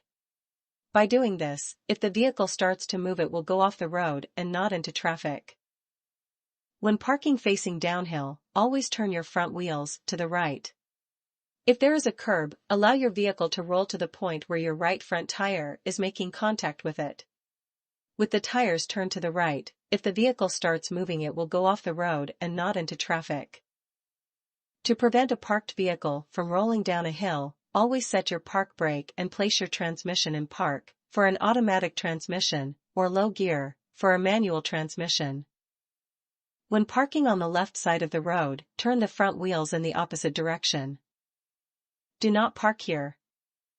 Do not park your vehicle on a sidewalk or boulevard, on a crosswalk or on any part of a crosswalk, within an intersection, within 1.5 meters, 5 feet, of access to a garage, private roadway or driveway, alongside or opposite any street construction or obstruction when stopping or parking would obstruct traffic, on a bridge or underpass or the approaches to a bridge or underpass, where a traffic control device prohibits stopping or parking. No parking within 5 meters, 16 feet, of a stop or yield sign. No parking within 5 meters, 16 feet, of a marked crosswalk. Within 5 meters of a stop sign or yield sign. Within 5 meters, 16 feet, of the nearest side of a marked crosswalk. Within 5 meters, 16 feet, of a fire hydrant. When the hydrant is not located at the curb, do not park within 5 meters of the point on the curb nearest the hydrant. No parking within 5 meters, 16 feet, of a fire hydrant. Beside other vehicles where you may be double parked. Closer than 5 meters, 16 feet, of the edge of the intersecting roadway, except where there is an indication that parking is permitted, such as with a parking meter. At or near the site of a fire, explosion, motor vehicle crash or other incident, where parking would obstruct traffic or emergency response personnel and equipment. On a roadway outside an urban area, do not park. On the roadway, parking lane or shoulder of a primary highway except where your vehicle is incapable of moving under its own power. An emergency arises, or it is permitted by law. Unless there is a clear passage for other motor vehicles, and your vehicle can be seen for 60 meters, 200 feet, along the roadway in both directions. 4. Intersections and turns. Right-of-way. Where roadways meet and intersect, there is the possibility for a collision. Who should proceed and who must wait? Right-of-way rules require one person to yield and allow the other to proceed. Signs, signals, and sometimes the position of your vehicle to other vehicles at an intersection determine the rules. However, even if you have the right of way, you are still responsible to do everything you can to prevent a collision. Intersections. An intersection is where two or more roadways meet, creating a possible conflict between vehicles on those roads and with pedestrians crossing the roadways. These are high-risk locations for collisions. Intersections may be controlled by traffic signs, traffic signal lights, or both. Intersections not controlled by signs or signals are controlled by rules and regulations. To drive safely through an intersection with or without controls, you must know the rules and regulations that determine who has the right-of-way. Always be careful. Other drivers may not be paying attention to the signs and signals, or may be unaware of the rules at intersections without signs or signals. Intersections controlled by signs. Stop signs. A stop sign indicates that your vehicle must come to a complete stop. After stopping, check the intersection carefully for pedestrians and other traffic. When safe, you may proceed. There are rules about where you must stop your vehicle when you come to a stop sign. Directions given by a peace officer or police officer must be followed over traffic signs or signals. Your approach must be at a speed that allows you to stop easily to prevent a collision with another vehicle or person. 3- and 4-way stops. Intersections where stop signs are located at all corners are often referred to as courtesy corners. Vehicles approaching from each direction are required to stop. All drivers must use courtesy and caution. Courtesy is to allow the vehicle that arrived first to proceed first. If two vehicles arrive at the same time, courtesy allows the vehicle on the right to proceed first. You must not proceed unless you can do so safely. Yield signs. A yield sign means that you must allow other vehicles that do not face a yield sign the right-of-way to proceed. When approaching a yield sign, reduce speed as you near the intersection and be prepared to stop. You may be required to stop and yield the right-of-way to traffic or pedestrians. Wait for a safe gap in the traffic before you proceed. If there are no pedestrians or traffic that you are required to yield to, you may proceed through the intersection without coming to a complete stop. Uncontrolled intersections. Some intersections have no traffic signs and no traffic signal lights. At these intersections, you must yield the right-of-way to a vehicle on your right. Check for traffic approaching from your left and right when you are approaching an intersection without a traffic control device. Similar to an intersection controlled by a stop sign, adjust your speed to the visibility and road conditions. Your view may be obstructed by fences, trees, or parked cars. You must reduce your speed enough to be able to stop your vehicle easily. When road conditions are slippery, reduce your speed to allow for the increased stopping distance. Use caution and judgment at all intersections without signs or signals. Even if you have the right-of-way, be sure the other vehicle is going to yield before you proceed. The T intersection without signs or signals, also known as an uncontrolled intersection, is a unique situation. There are no traffic control signs or signals, therefore the driver on the right, vehicle B, has the right-of-way. Be careful in this situation in case the driver going straight through, vehicle A, incorrectly assumes the right-of-way. When exiting from service roads, alleys, parking lots, and driveways, you must stop before any sidewalk crossing. Stop before entering a main street. Yield to pedestrians. Intersection reminders. A driver turning left across the path of an approaching vehicle cannot turn left until it is safe.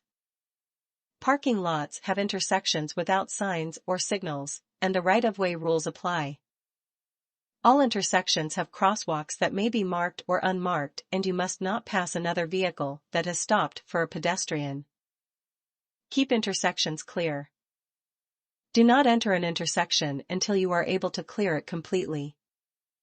If traffic is delayed at an intersection, do not enter the intersection until you can completely clear the intersection and crosswalk on the other side. Drivers must follow similar rules when using roundabouts or traffic circles. One-lane traffic circle/roundabout. Traffic circles and roundabouts. Traffic circles and roundabouts are circular intersections designed to improve traffic flow and safety. Traffic always circulates in a counterclockwise direction around a center island. Vehicles entering the intersection must yield to traffic already in the circle. There are differences between traffic circles and roundabouts. The center island of a roundabout is smaller than the center island of a traffic circle. The roundabout has been designed with a tighter curve around the island to encourage lower speeds and may have a sloped curb to allow more room for larger commercial vehicles. Roundabouts can come in several different shapes and sizes. Drivers must watch for and obey traffic signs and/or pavement markings. Pedestrian crossings on roundabouts are located away from the intersection for safety, as well as improved lines of sight for motorists and pedestrians. Entering circular intersections. Drivers entering a one-lane circular intersection must yield to drivers already in the circle. Once in the circle, drivers must activate the right signal when preparing to exit. Exiting circular intersections. Always wait to activate your right turn signal after passing the exit that is before your intended exit. This tells other drivers that you intend to leave the circle at the next exit. When you intend to exit at the first available exit, use your right signal as you approach. Leave it on until you have exited the circle. As you approach, scan for pedestrians and cyclists at the crosswalks at the entrance and exits of the circle. When you intend to use at any other exit. As you approach, scan for pedestrians and cyclists at the crosswalks at the entrance and exits of the circle. Activate your right signal when approaching the exit you wish to use. Two-lane traffic circle/roundabout. Entering circular intersection. Drivers entering the circular intersection must yield to drivers already in the circle. Once in the circle, drivers must activate the right signal when preparing to exit. Using the right lane to enter and exit. Drivers entering the circle from the right lane must do so when it is safe and stay in the right lane while in the circle. They must exit using the right lane. Using the left lane to enter and exit. Drivers using the left lane to enter the circle must do so when it is safe and stay in the left lane while in the circle/roundabout. They must exit using the left lane. Drivers planning to travel past the first exit should use the left lane to enter and exit. In circular intersections. While in the circle, the driver on the right must yield to the driver on the left. Activate the right signal when preparing to exit. Use caution when exiting and crossing through the right, outside, lane. Do not change lanes in the circle. Traffic in the red lanes, white arrows, must yield to traffic in the yellow lanes, black arrows. Traffic entering the circle, gray lanes, must yield to traffic in the circle, both red and yellow lanes. Yield to traffic in the circle. Exit the circle using the left lane. Exiting circular intersections. Always wait to activate your right turn signal after passing the exit that is before your intended exit. This tells other drivers that you intend to leave the circle at the next exit. When you intend to use at the first available exit. Approach the circle using the right lane. Use your right signal as you approach. Leave it on until you have exited the circle. As you approach, scan for pedestrians and cyclists at the crosswalks at the entrance and exits of the circle. Yield to traffic in the circle. Exit the circle using the right lane. When you intend to leave at any other exit. Approach the circle using the left lane. Activate your left signal to communicate that you do not plan to use the first exit. As you approach, scan for pedestrians and cyclists at the crosswalks at the entrance and exits of the circle. Remember, when you exit using the left lane. Use your right signal when you pass the exit that is one before the exit you will use. Check for traffic in the right lane that may be continuing around the circle. Look ahead for pedestrians at the crosswalk where you will be exiting. Exit the circle using the left lane. If you cannot stop or exit safely, stay in your lane and travel around the circle/roundabout again. Turning. Many collisions are caused by drivers who fail to turn safely. Right turns. Remember that travel lanes are not always marked with lines on the road or signs. A travel lane is a section of roadway wide enough to allow the passage of a single line of vehicles. This includes a curb lane lined with parking meters. The lane next to the curb where vehicles park is best referred to as a curb lane, not a parking lane. Curb lanes are not just for parking. They are used to turn off a road and onto a road. Prepare for a turn well in advance.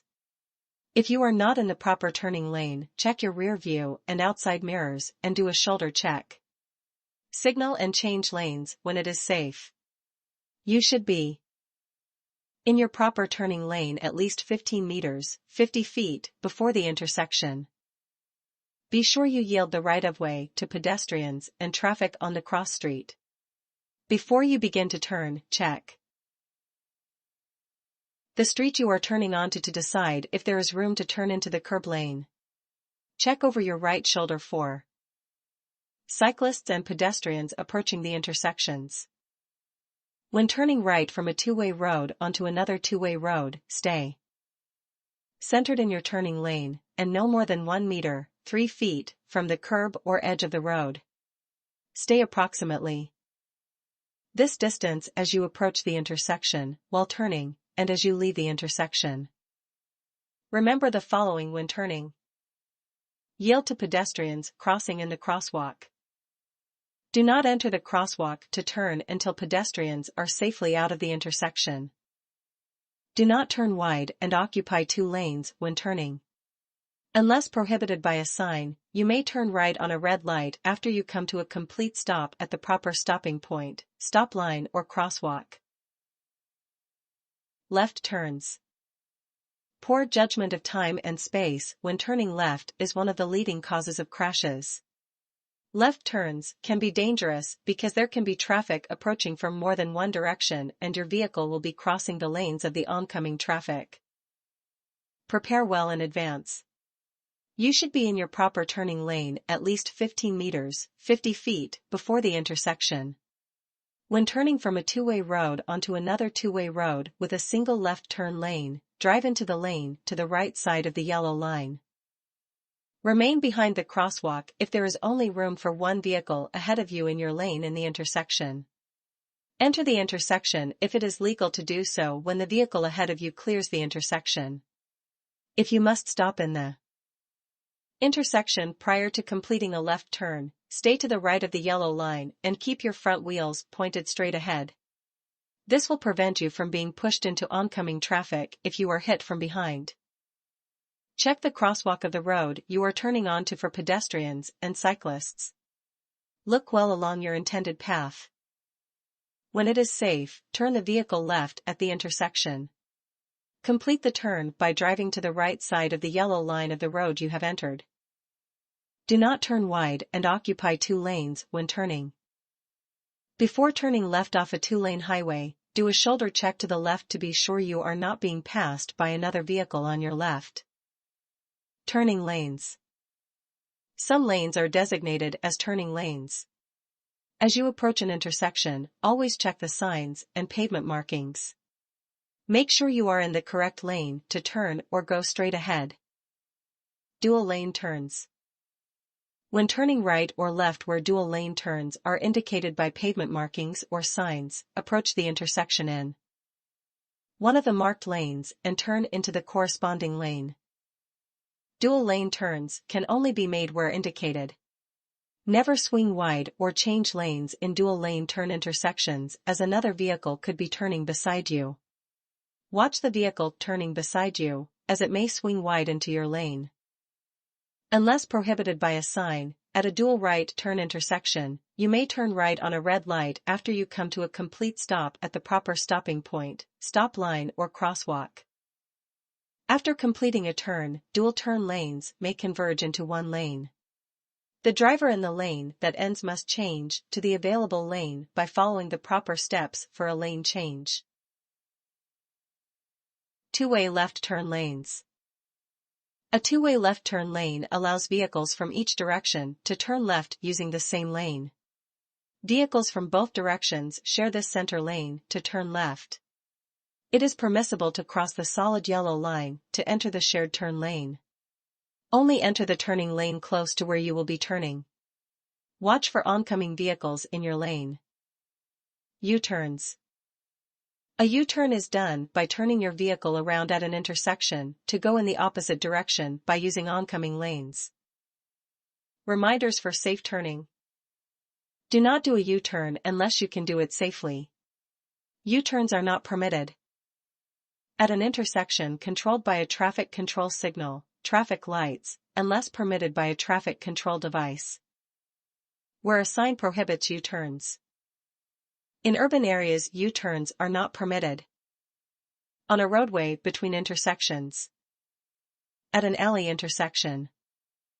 Check for traffic, do a shoulder check, signal, and when safe, move into the proper lane.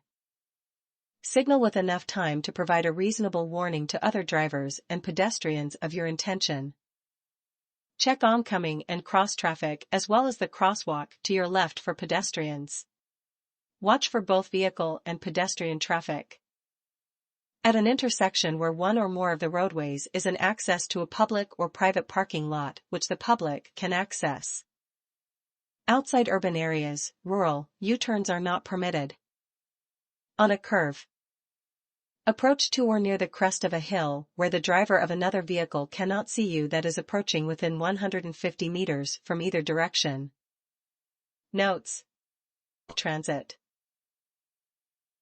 5. Highways and freeways. Lane selection and position in your lane. Most major roadways and highways are divided into lanes with lines on the road surface to indicate where your vehicle should travel and the rules of lane driving that you should follow. Choose the lane that best meets your needs for safety and getting to your destination. Plan ahead. Do not leave lane changes to the last minute.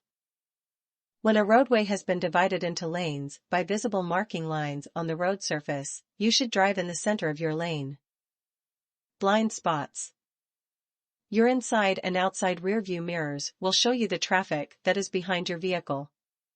They will not show you everything to the sides or what is right beside and slightly behind you in the lane next to you. These are the blind spots. Show you a little of your vehicle on the side where the mirror is attached, as well as the area behind you in the lane next to you.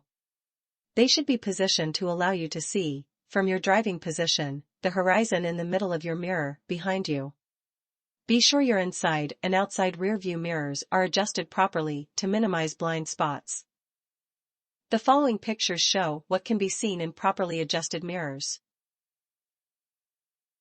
The view you see in your inside rearview mirror should show as much of the view through your rear window as possible. The outside rearview mirrors should. Changing lanes. Because of the blind spots, you must do shoulder checks in addition to mirror checks before changing lanes.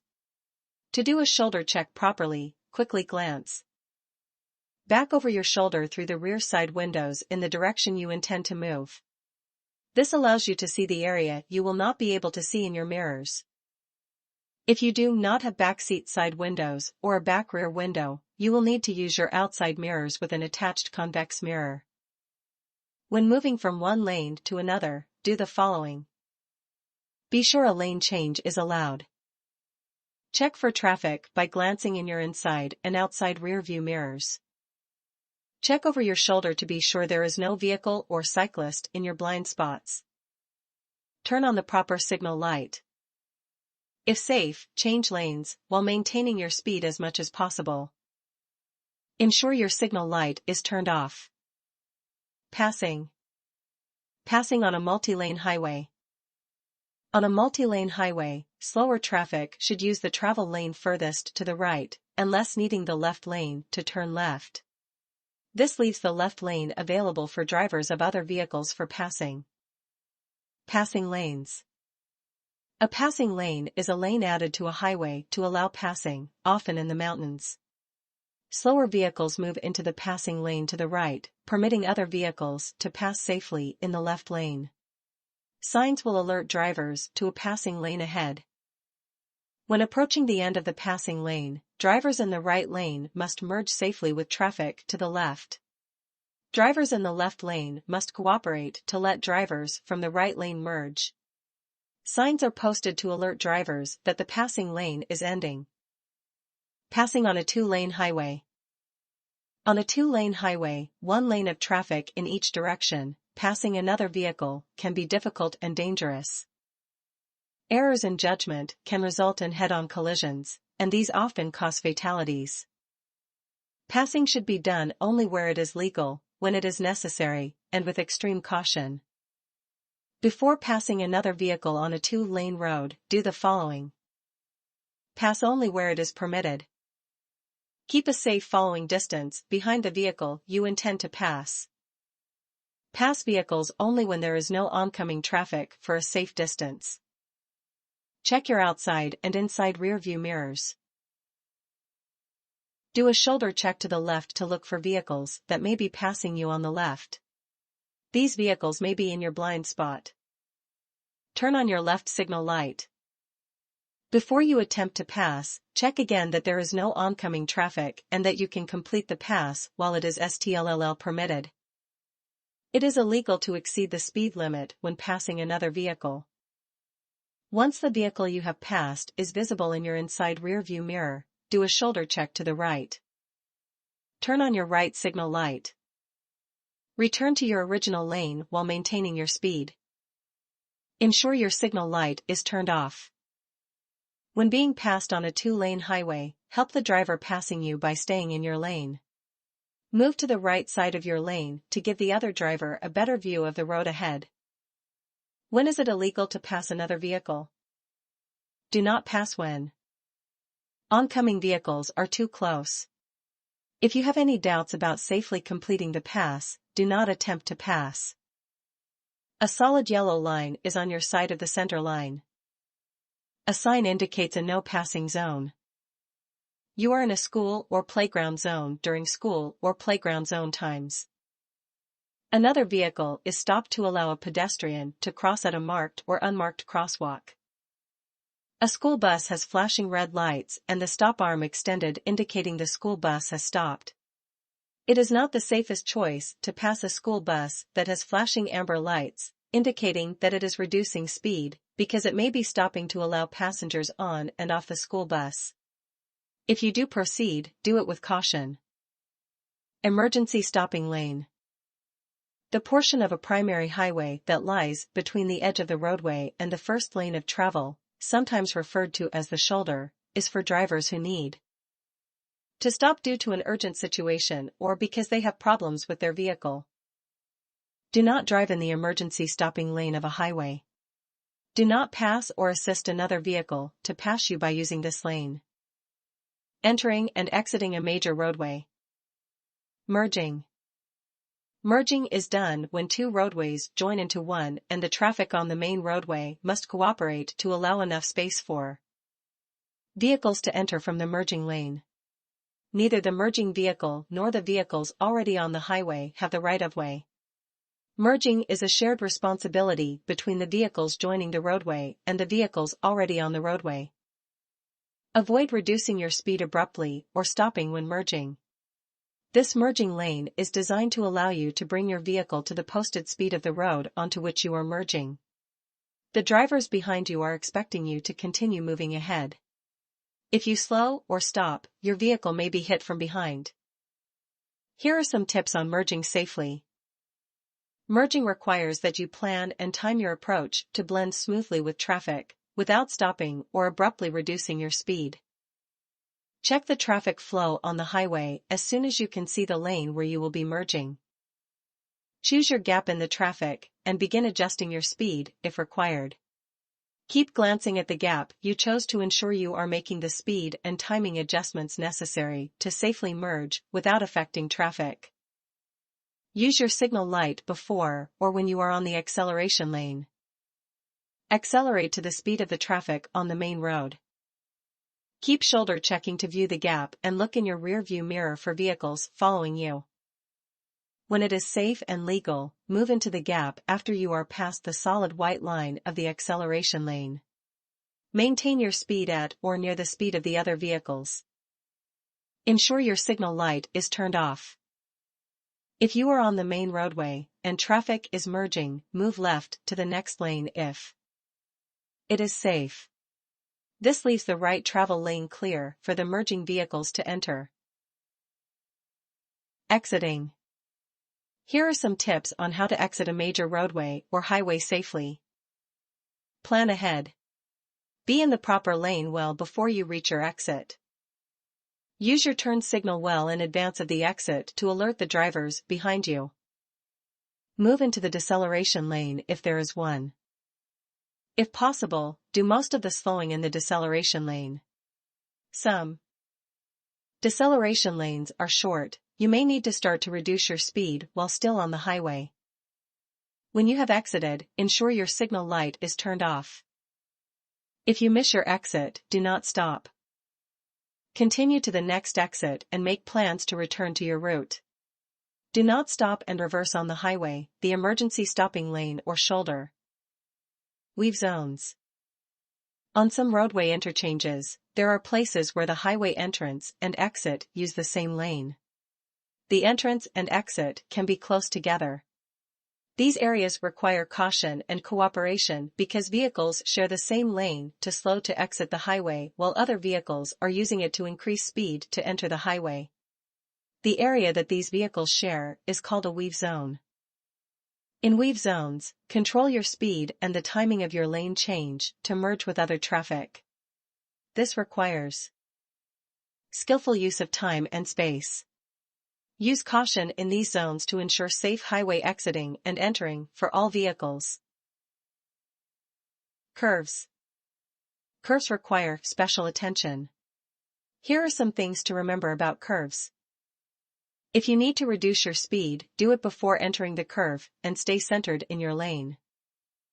To stay centered in your lane, look well ahead and around the curve. This will assist you with steering and speed control. Maintain a safe and steady speed after entering the curve. Do not pass vehicles on curves on highways with one lane in each direction. It is unsafe and illegal. Curves become more dangerous when wet or icy as these conditions make them slippery. On a curve, your vehicle will want to go straight ahead due to kinetic energy, even though you are turning the wheels. If your tires lose traction with the road as you enter or travel around a curve to the left, vehicle A, your vehicle may skid to the right side of the road. If this happens, stay off the accelerator and brake. If your tires lose traction with the road as you enter a curve to the right, vehicle B, your vehicle may skid into oncoming traffic. If you skid in a curve, stay off the brake and the accelerator. Continue to look in the direction you want to go, and make small steering adjustments to come out of the skid. Hills. Hills also require special attention. Remember the following when traveling up a hill. Use caution and move to the right in your lane as you approach the top of a hill. This may keep you from being hit by an oncoming vehicle that has crossed over the center line and is in your lane. Do not pass near the top of a hill on a two-lane highway, as you cannot see what is ahead of you. Remember the following when traveling down a hill. If the hill is very steep, adjust your speed. The time it takes you to stop will increase when traveling down a hill. In a vehicle with a standard transmission, shifting to a lower gear can reduce the risk of your brakes overheating. 6. Emergency situations and challenging conditions. Emergency braking. There are times when something unexpected occurs that requires you to brake suddenly. The key to emergency braking is to stop the vehicle as quickly as possible without losing control of your vehicle. If your vehicle has ABS brakes. Most vehicles are equipped with an anti-lock braking system, ABS. The ABS allows you to steer while the brakes are being applied. ABS applies brake pressure at each wheel, cycling from locked to slightly rolling. You will feel this as a vibration through the brake pedal. With ABS, you can brake as hard as you need without losing your ability to steer. To brake in an emergency, follow these steps. Apply steady firm pressure to the brake pedal. Do not pump or release the brake pedal. Look and steer in the direction you want to go. Be sure to check your vehicle's owner's manual for more information on emergency braking techniques. If your vehicle does not have ABS brakes. In vehicles without ABS, braking hard can cause the wheels to stop rolling. The wheels are locked when the brakes are applied and they stop rolling. This can cause you to lose steering control. If your wheels lock, ease off the brake pedal. Brake again, but not as hard. To brake in an emergency, follow these steps.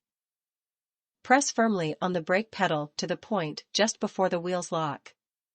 This is called threshold braking. If the wheels lock, release the brake pedal slightly to regain steering control. Press the brake pedal firmly again without locking the wheels. Look and steer in the direction you want the front of the vehicle to go. Loss of control. The road surface, the speed of your vehicle, turning, and the condition of your tires can contribute to a skid.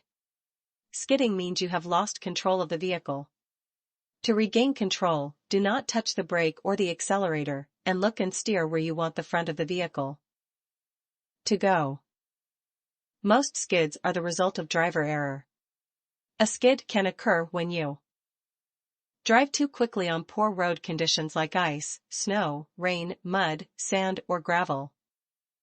Turn the steering wheel too sharply. Turn the steering wheel too much for the speed you are traveling.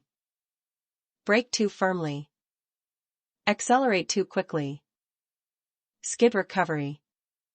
Drive in a manner that reduces the possibility of having your vehicle skid. Plan ahead so you will not have to suddenly brake or steer. Driving in a smooth and controlled manner will reduce the chance of a skid. If the road is not familiar to you or the conditions are not ideal, reduce your speed. It is very important that you keep your foot off the brake pedal if you start to skid. How you steer depends on the direction of the skid. Look and steer in the direction you want the front of the vehicle to go. Do not make large steering adjustments, point the tires along the center of your lane. Braking skid, non-ABS. If your vehicle does not have anti-lock brakes, a braking skid could occur when you apply your brakes too firmly, causing the wheels to lock. Steering control will be lost. If you experience this type of skid, do the following. Take your foot off the brake pedal. When the vehicle's wheels start to roll, steering control will return. Look and steer in the direction you want the front of the vehicle to go. If you need to apply the brakes again, use firm pressure but not hard enough to lock the wheels. Power acceleration skid. A power skid occurs when you accelerate too quickly, causing the wheels to spin. If you experience a power skid, do the following. Take your foot off the gas pedal to allow the wheels to stop spinning. Make any needed steering corrections. Look and steer in the direction you want the front of the vehicle to go. Be careful not to overcorrect your steering or you may skid in the opposite direction. Use gentle acceleration to continue moving forward. Cornering skid. A cornering skid occurs when you are traveling too quickly when turning, causing the vehicle to slide sideways. Speed, tire condition, road surface, and the slope of the road can all play a part in this type of skid. If you experience a cornering skid, do the following. Take your foot off the gas pedal. Do not use your brakes. Look and steer in the direction you want the front of the vehicle to go. Off-road recovery. If you drive off the paved portion of the roadway, do the following. Keep a firm grip on the steering wheel. Do not try to steer the vehicle back onto the road immediately. Take your foot off the gas pedal to reduce your speed. Try to avoid braking. If you need to brake, use gradual pressure on the brake pedal to keep control. Check for traffic before attempting to steer the vehicle back onto the road. With controlled speed, return to the road gradually and straighten your vehicle in the proper travel lane. If it is a potentially dangerous situation, have all occupants leave the vehicle and wait at a safe location to the rear and away from the vehicle, as shown in the diagram. Vehicle mechanical problems. It is important to keep your vehicle working properly. If your vehicle breaks down while you are driving, it can be dangerous as well as inconvenient. If your vehicle is having mechanical problems that require you to stop, remember the following for your safety. Change lanes safely and park in a safe location if possible. Do not stop on a bridge or in a tunnel. This can be very dangerous. If the vehicle is left in a potentially dangerous location, turn on your hazard lights, four-way flashers. Raise your hood. Carry reflective triangles. On the highway or in a location that is potentially dangerous, when it is safe, place them to the rear of your vehicle, about 10 to 20 meters, 33 to 66 feet, apart. Do not try to do roadside repairs on crowded or fast-moving highways.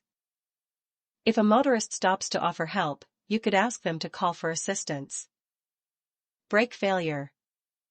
Most vehicles come with a brake system that will protect you against a total failure of your brakes. A warning light on your instrument panel will light if there is a problem. It should light before your brakes stop working. When you see the brake warning light come on, and you have checked that the park brake has been released, move to the side of the road as soon as it is safe. If you have a vehicle with power brakes, the power system could fail. This may occur if your engine stops while you are still moving. If the vehicle does not slow with normal pressure on the brake, push the brake pedal harder and apply steady pressure. If your brakes fail, and your wheels are not turned, carefully use your park brake to slow your vehicle. You may be able to shift to a lower gear to bring your vehicle to a safe and controlled stop. Check your vehicle's owner's manual for more information. Park your vehicle in a safe location. Do not drive until the brakes have been checked and repaired properly. Power steering failure. If your power steering fails, you can still steer the vehicle. You will have to use extra effort to turn the steering wheel. Tire failure. If a tire has an air leak, you may feel, through the steering wheel, the vehicle begin to pull and a vibration as you hold the steering wheel. If this air leak is not corrected soon, the tire will become flat. When a front tire is flat, the vehicle will pull strongly to the side that has the flat tire. A flat rear tire may make your vehicle weave. You may find it hard to steer. If a tire goes flat while you are driving, the following tips will help. Resist the urge to immediately apply the brakes. Take your foot off the gas pedal and allow the engine to slow you down. Hold the steering wheel with a firm grip. Keep the vehicle on a straight course by looking and steering in the direction you want to go. When you have the vehicle under control and speed is reduced, apply the brake with gentle and steady pressure. Safely move to the emergency stopping lane or edge of the road and park in a safe place. Turn on your hazard warning lights. Headlight failure. If both headlights fail, do the following. Turn on your hazard lights. Turn the headlight control off and on. If the headlights are still not on, reduce your speed, safely move to the emergency stopping lane or edge of the road, and park in a safe place. Challenging conditions. When road conditions are poor due to bad weather, allow more time for your trip. Increase your following distance, reduce your speed and maintain your space cushion. Driving at night. When you are driving at night or at any time when you cannot see clearly 150 meters, 500 feet, in front of you, you must turn your headlights on. Daytime running lights are not bright enough to be used at night. They are too dim and the tail lights and instrument panel lights will not be on. Use your low beam headlights if there is oncoming traffic, even when the highway is divided.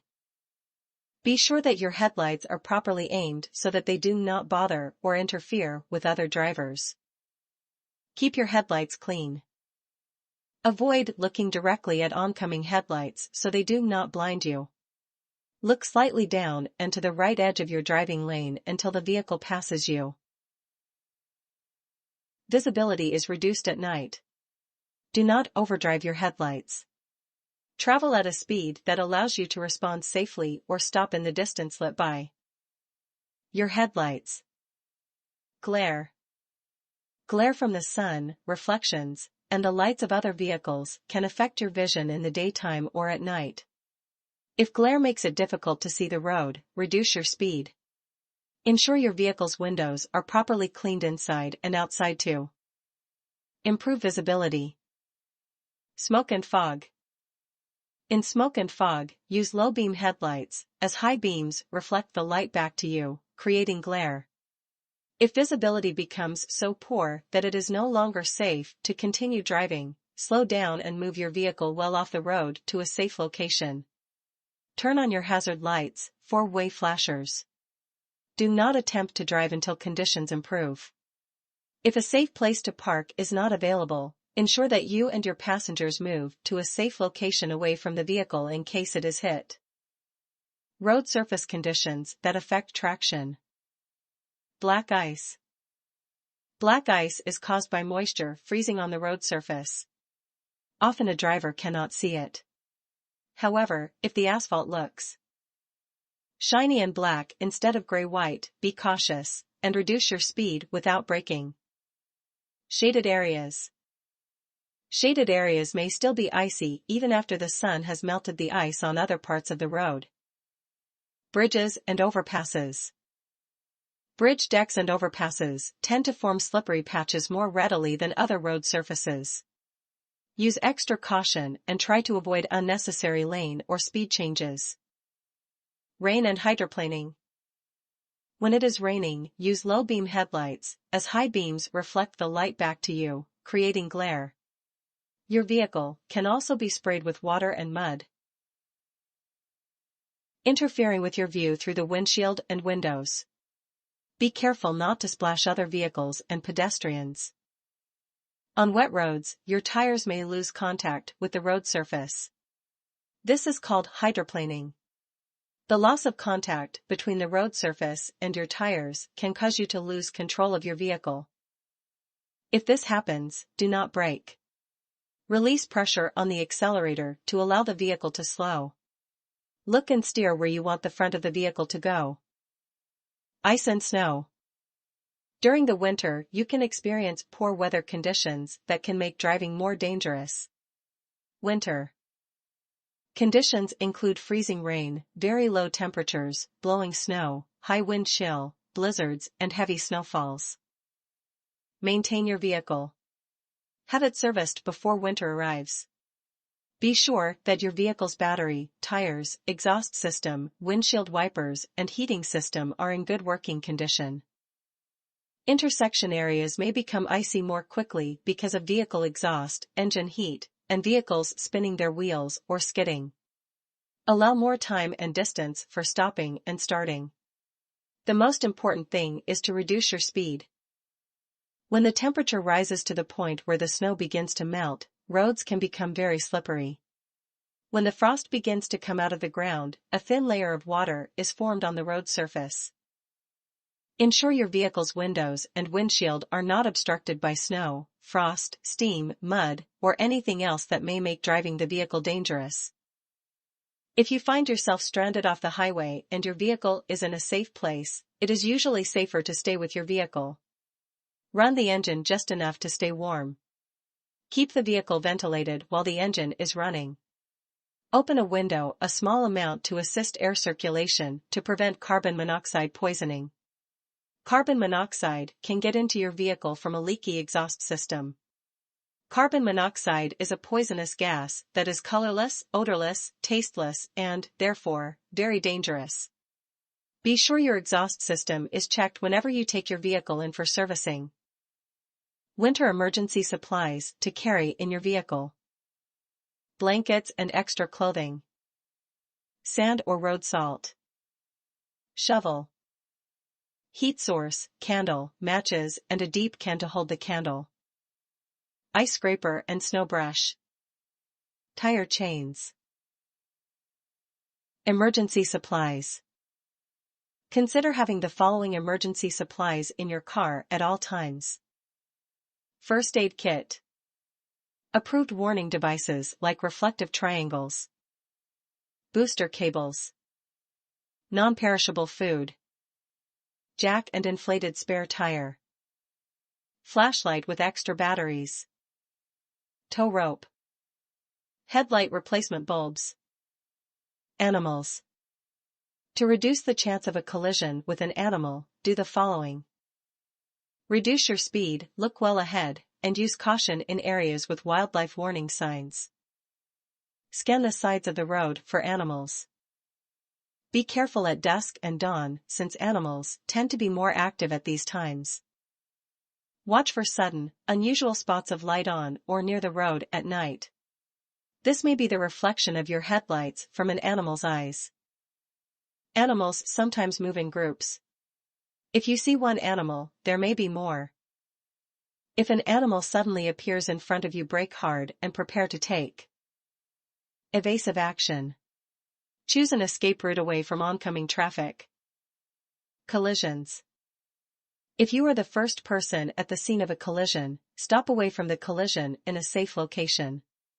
Offer assistance if possible, and protect the scene with flashing hazard lights and warning triangles so that other vehicles do not become involved. If it is necessary to notify the police or emergency medical services, be as accurate as you can, especially about the condition of any injured people and the location of the collision. If you are involved in a collision, give assistance where you can, protect the scene, and notify emergency assistance if needed. Exchange names, contact information, and insurance details with the other drivers involved. Record the names and contact information of all witnesses. Do not discuss who was at fault. Record the time, location, weather, and any other details that may be important. Notify your insurance company as soon as possible. You are required to report all collisions to the police or local law enforcement if anyone has been injured, anyone has been killed, overall damage exceeds $2,000. If police are called to the scene, all drivers must remain. If you damage any traffic control device, a parking meter, or any public property, you must report this to the police immediately, even if the damages are less than $2,000. You must notify the owner of an unattended vehicle of any damage caused through a collision. If you are unable to locate the owner, you must securely attach your name, address, driver's license number, vehicle plate number, and phone number to the damaged vehicle. Emergency response vehicles and tow trucks. When driving, incidents may cause the lanes of the roadway to be blocked or narrowed. Some examples of this are traffic collisions, disabled vehicles, spilled cargo, and highway maintenance. Or construction. Flashing lights from emergency vehicles will warn you of a problem ahead. Reduce speed, carefully change lanes if necessary, and be prepared to stop. Follow directions given by emergency personnel directing traffic. Be aware that the vehicle ahead of you may stop or reduce speed unexpectedly to view. The scene. One of the most serious problems associated with these types of incidents is the risk of response personnel or equipment being struck by passing vehicles. Services that typically respond to highway incidents include law enforcement, ambulance, fire, towing, and on. Motorists must reduce speed to 60 km per hour or the posted speed, whichever is lower, when passing emergency vehicles or tow trucks that are stopped with their lights flashing. This law applies to the lanes immediately next to the stopped vehicles. The fine for speeding in these areas is doubled. If you are not in the lane next to the stopped vehicles, you still need to be watchful and cautious. Reduce your speed and leave lots of space between yourself and emergency personnel and equipment at the scene.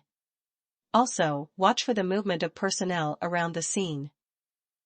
Emergency vehicles. When an ambulance, fire, or police emergency vehicle is approaching from any direction and is sounding a siren, you must yield the right-of-way. Safely move your vehicle to allow the emergency vehicle passage. Drive as closely as possible to the right curb or edge of a two-way roadway. Move right or left to the nearest curb on one-way streets. Stop until the emergency vehicle has passed. Check that no other emergency vehicles are approaching. If you see a vehicle with flashing green lights, treat it like any other emergency vehicle. In some municipalities, volunteer firefighters use flashing green lights on their emergency response vehicles when responding to a fire or other emergencies. Always yield to emergency vehicles with siren or lights operating. Maintain a safe following distance of at least 150 meters, 500 feet. Maintenance and construction vehicles. Road maintenance and construction vehicles can be used or parked on any portion of the road. You will be given adequate warning in advance of such a vehicle. You are required to obey all traffic control devices and the directions of flag persons. Signs will be posted well before a construction zone warning you of a lane reduction, lane closure, or workers ahead. In the construction zones, motorists must observe the posted speed and obey the flag person. When workers are present, the fines for speeding in these areas will be doubled. Men at work obey flag person. Lane ends or narrows. Stopping your vehicle safely for law enforcement. When a police officer is behind you, with the emergency lights flashing, you are required to move to a safe location to allow the police vehicle to pass or to stop safely behind your vehicle. On a two-way roadway, carefully and legally stop your vehicle in a safe location at the right edge of the roadway. On a one-way roadway, carefully and legally stop your vehicle in a safe location at the nearest edge of the roadway. Always ensure that there is enough room for the police vehicle to stop safely behind your vehicle. When a police vehicle stops behind your vehicle, to ensure your safety and the safety of others in your vehicle, as well as the safety of the police officers, do the following. Remain calm. After you have stopped your vehicle, ensure your vehicle's transmission is in the park gear, automatic transmission, or neutral gear, manual shift transmission. Apply the park brake. Remain in your vehicle. Locate and be prepared to provide your driver's license, vehicle registration, and vehicle insurance. Wait for instructions from the police officer when he or she approaches your vehicle. Be cooperative. Provide the documents requested by the police officer. Do not move your vehicle until instructed by the police officer. Notes. Transit. 7. Responsible driving. Proactive driving. Proactive driving is driving with the aim to anticipate possible hazards and take action to reduce, minimize, or avoid danger before it can occur. Never assume other drivers are always going to drive carefully or respond correctly at all times. Anticipating what might happen can help you to avoid collisions caused by the driving errors of others.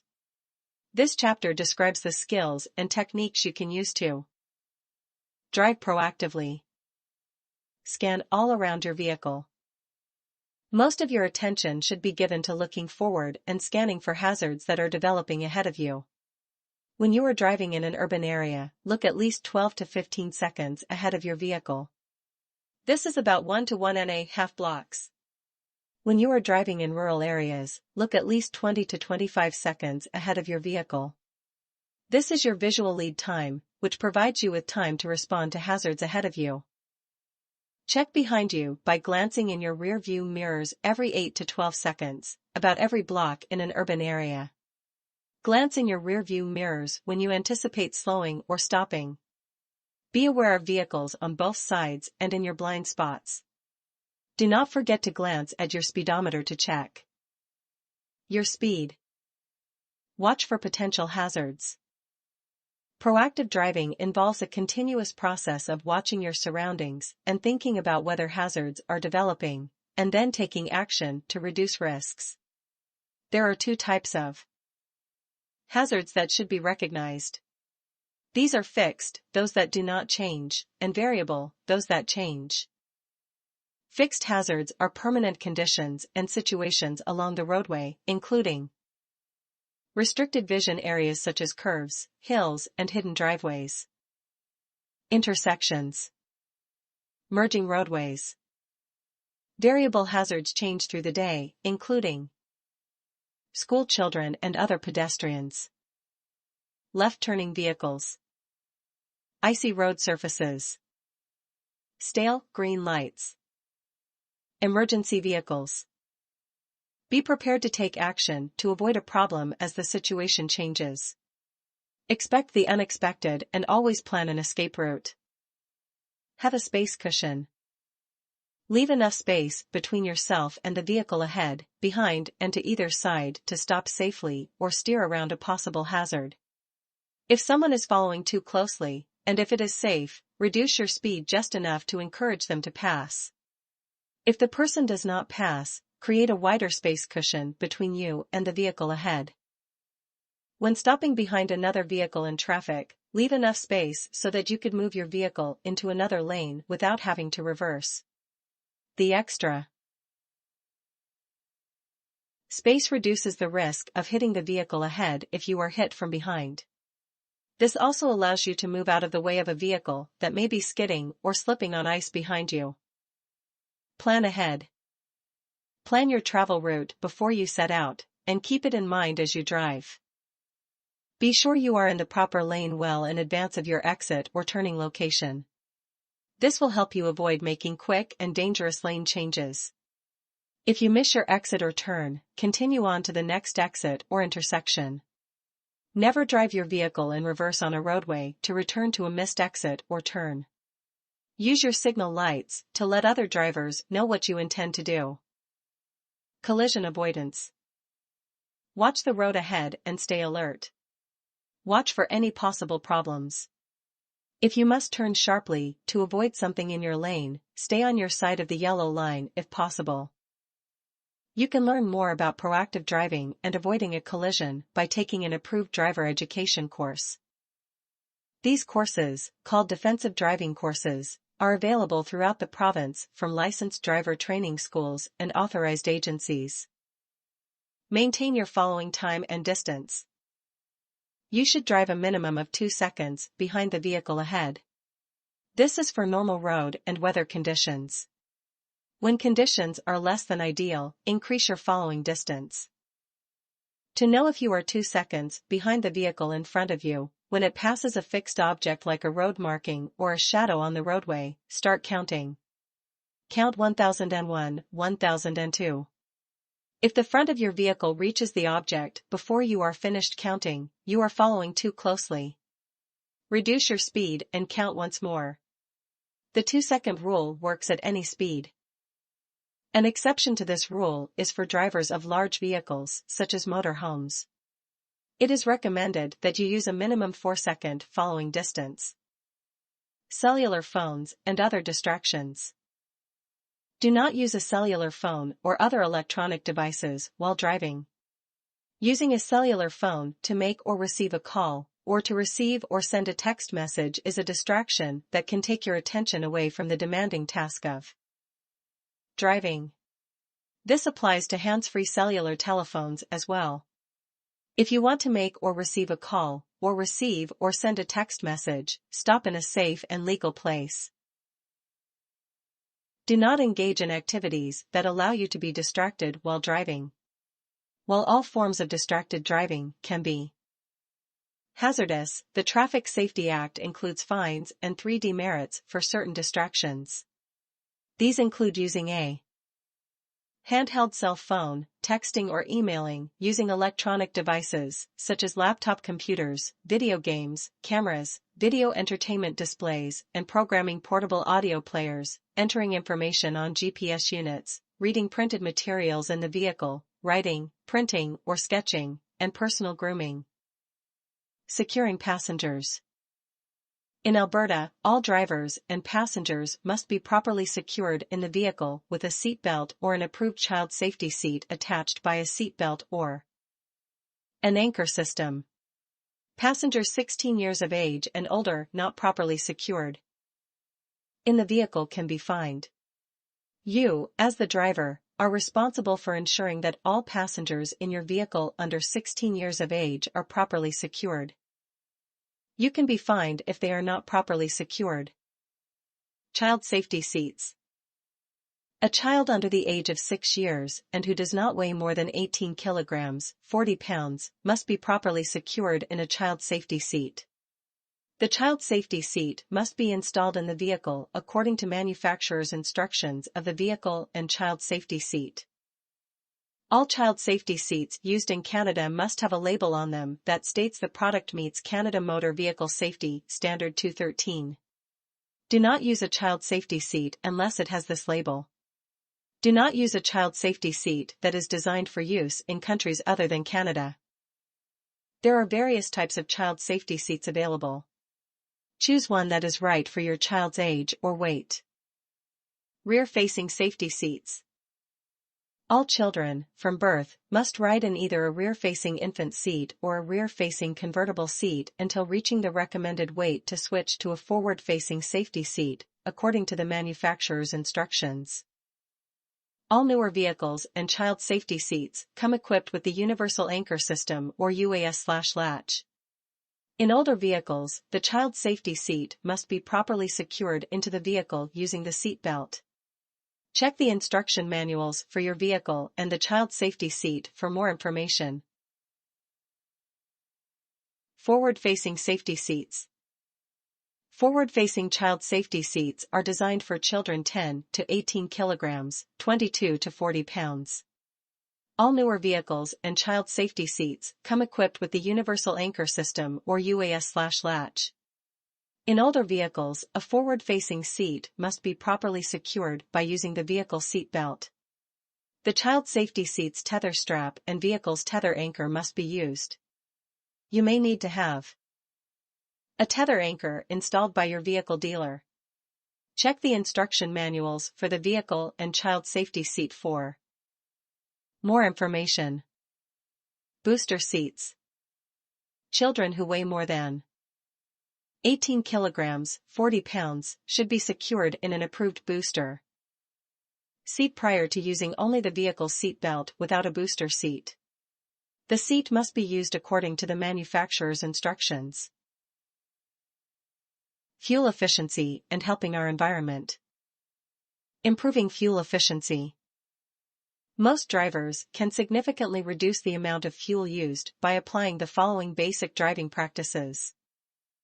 When buying a vehicle, consider fuel-efficient models. Generally, the smaller the engine, the less fuel it will use. When shopping for a new vehicle, look for its EnerGuide label. This identifies the vehicle fuel usage in terms of liters used for each 100 kilometers driven, liters/100 km, and estimated annual fuel cost. Traveling at higher speeds increases fuel use. Every 10 km per hour above 90 km per hour burns about 10% more fuel. Avoid quick acceleration. It is safer and more fuel efficient to gradually increase your speed. As much as possible, maintain a steady speed.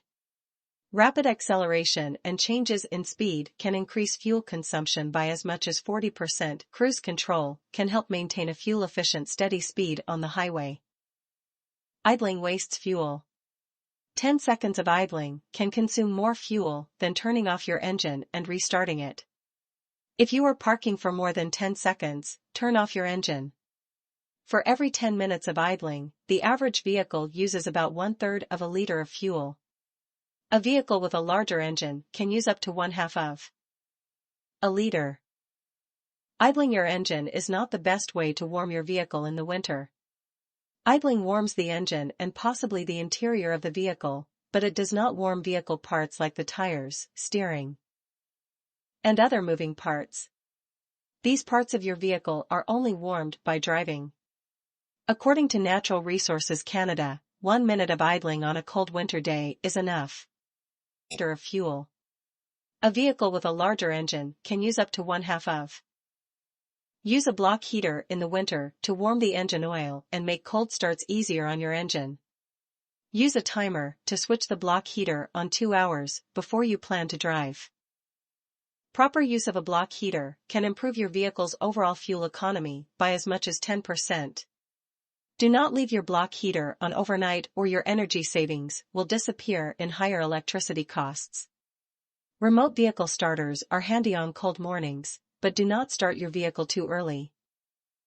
A vehicle that is properly maintained will be more fuel efficient and safe. Have regular maintenance checks done by a qualified mechanic. A poorly tuned engine can increase fuel consumption by up to 50%. A clogged air filter can reduce fuel efficiency by 10%. Underinflated tires increase fuel consumption by about 5%, as well as increase tire wear and reduce traction. To get maximum fuel economy on a vehicle with a manual transmission, shift through the lower gears smoothly and quickly. Build up speed in the higher gears. An automatic transmission shifts to a higher gear earlier if you reduce pressure on the gas pedal as you increase speed. Vehicle starters are handy on cold mornings, but do not start your vehicle too early. You can improve your fuel efficiency in summer by minimizing your use of air conditioning. Air conditioners used in stop-and-go traffic can increase fuel consumption by as much as 10 to 25%. At highway speeds, air conditioning increases fuel consumption by 3 to 4%. To stay cool at highway speeds, use your vehicle's flow through ventilation. When driving in the city, open a window. Extra weight means using extra fuel. Heavy bags of sand and salt in the trunk will help winter driving traction, but should be removed when no longer needed. Trip planning can save you time, money, and fuel. Avoid traffic-congested routes. Combine several errands into one longer trip and avoid rush hour traffic when possible. Fueling safety. Fueling a vehicle should receive your full attention. Do not smoke, light matches, or use a lighter when fueling your vehicle. Gasoline vapors mix with air, which contains oxygen. If you add an ignition source such as cigarettes or matches, a fire or explosion can occur. Do not use a cellular phone while fueling. Phones that light up when switched on or when they ring may have enough energy to provide a spark. The spark could ignite gasoline vapors. Turn your vehicle ignition off before fueling. If you have a recreational vehicle, RV, or trailer, be sure that any pilot lights are turned off. These could provide a source of ignition. Inform the station attendant if there is a fuel spill. Do not let children handle the fuel nozzle. Do not expose your child to the potential risk of being splashed with gasoline or inhaling fumes. Never prop the fuel nozzle handle open with an object. This greatly increases the chance of spills. Stay by the nozzle handle during fueling. Static electricity can be generated as you move around or get in and out of your vehicle. When you return to the pump and touch the nozzle handle, static electricity could be released. This could ignite the gasoline vapors and cause a fire or explosion. Do not overfill your tank. Overflow and spills can affect the environment. When filling extra containers, such as gas containers for your lawn mower or snow blower, remove them from your vehicle and place them on the ground. This will allow static electricity to discharge and keep spills out of your vehicle. Traffic laws. Here are some traffic laws that all drivers should be aware of. Do not use your vehicle to tow anyone, for example, a person on skis, riding a toboggan, motorcycle, or bicycle. It is against the law to let a person ride in a trailer when it is being towed. People under the age of 14 cannot operate a tractor or any self-propelled farm equipment on a highway. If the view from your inside rear-view mirror is blocked, you must attach an outside rear-view mirror on each side of the vehicle. If a vehicle's load extends 1.5 meters, 5 feet, or more beyond the rear of the vehicle, the following is required. During daylight hours, a red flag should be attached to the end of the extension or load.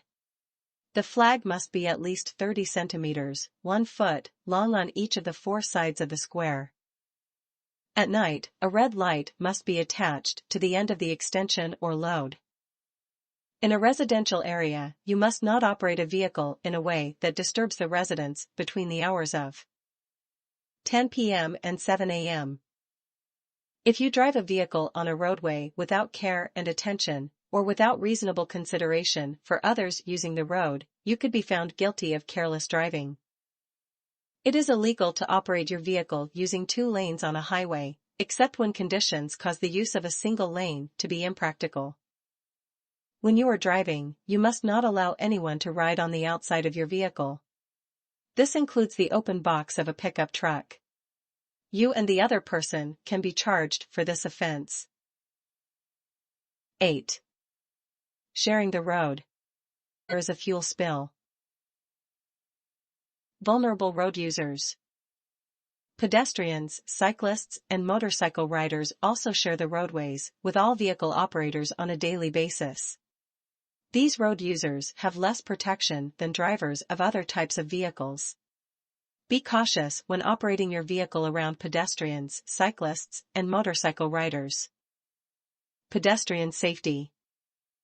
When you see a yellow flashing pedestrian-activated traffic light, slow to 30 km per hour and yield to pedestrians wanting to cross the street. In an urban area, pedestrians may indicate their intention to cross a street by raising an arm at a right angle and pointing to the opposite curb. Always a chance that the other vehicle is slowing or stopping for a pedestrian. Not all crosswalks are marked, but the rules of pedestrian safety should be followed at all intersections.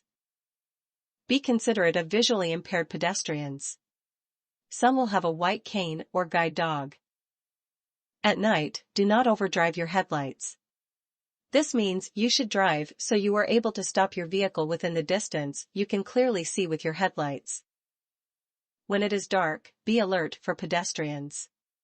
If they are wearing dark clothing, they can be difficult to see from a distance.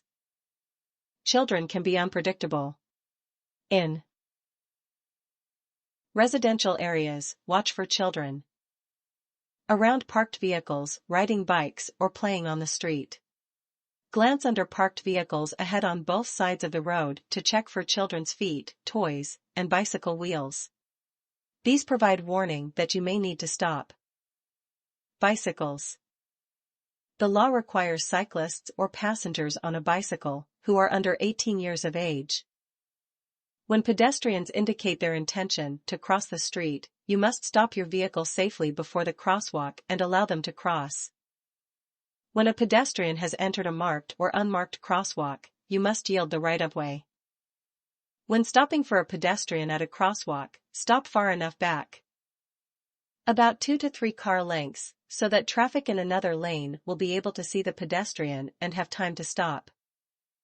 Never pass another vehicle when you are approaching a crosswalk. There is. To wear an approved bicycle safety helmet. Remember the following tips when sharing the road with a cyclist. A cyclist who is walking beside and pushing a bicycle is a pedestrian. Cyclists are required to ride as close as practicable to the right curb. However, they may need to ride further out when avoiding drainage grates, potholes, debris, gravel or sand, wet or slippery surfaces, and rutted or grooved pavement. Be aware of the roadway conditions that may affect a cyclist. A bicycle that is being ridden is a vehicle. A cyclist must follow the rules of the road like drivers of other vehicles.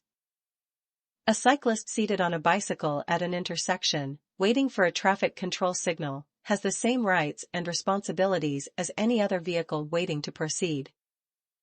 Cyclists are required to use the proper lane when turning left.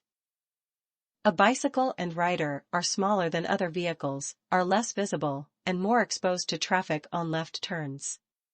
Cyclists need extra consideration when turning left, especially on multi-lane roads.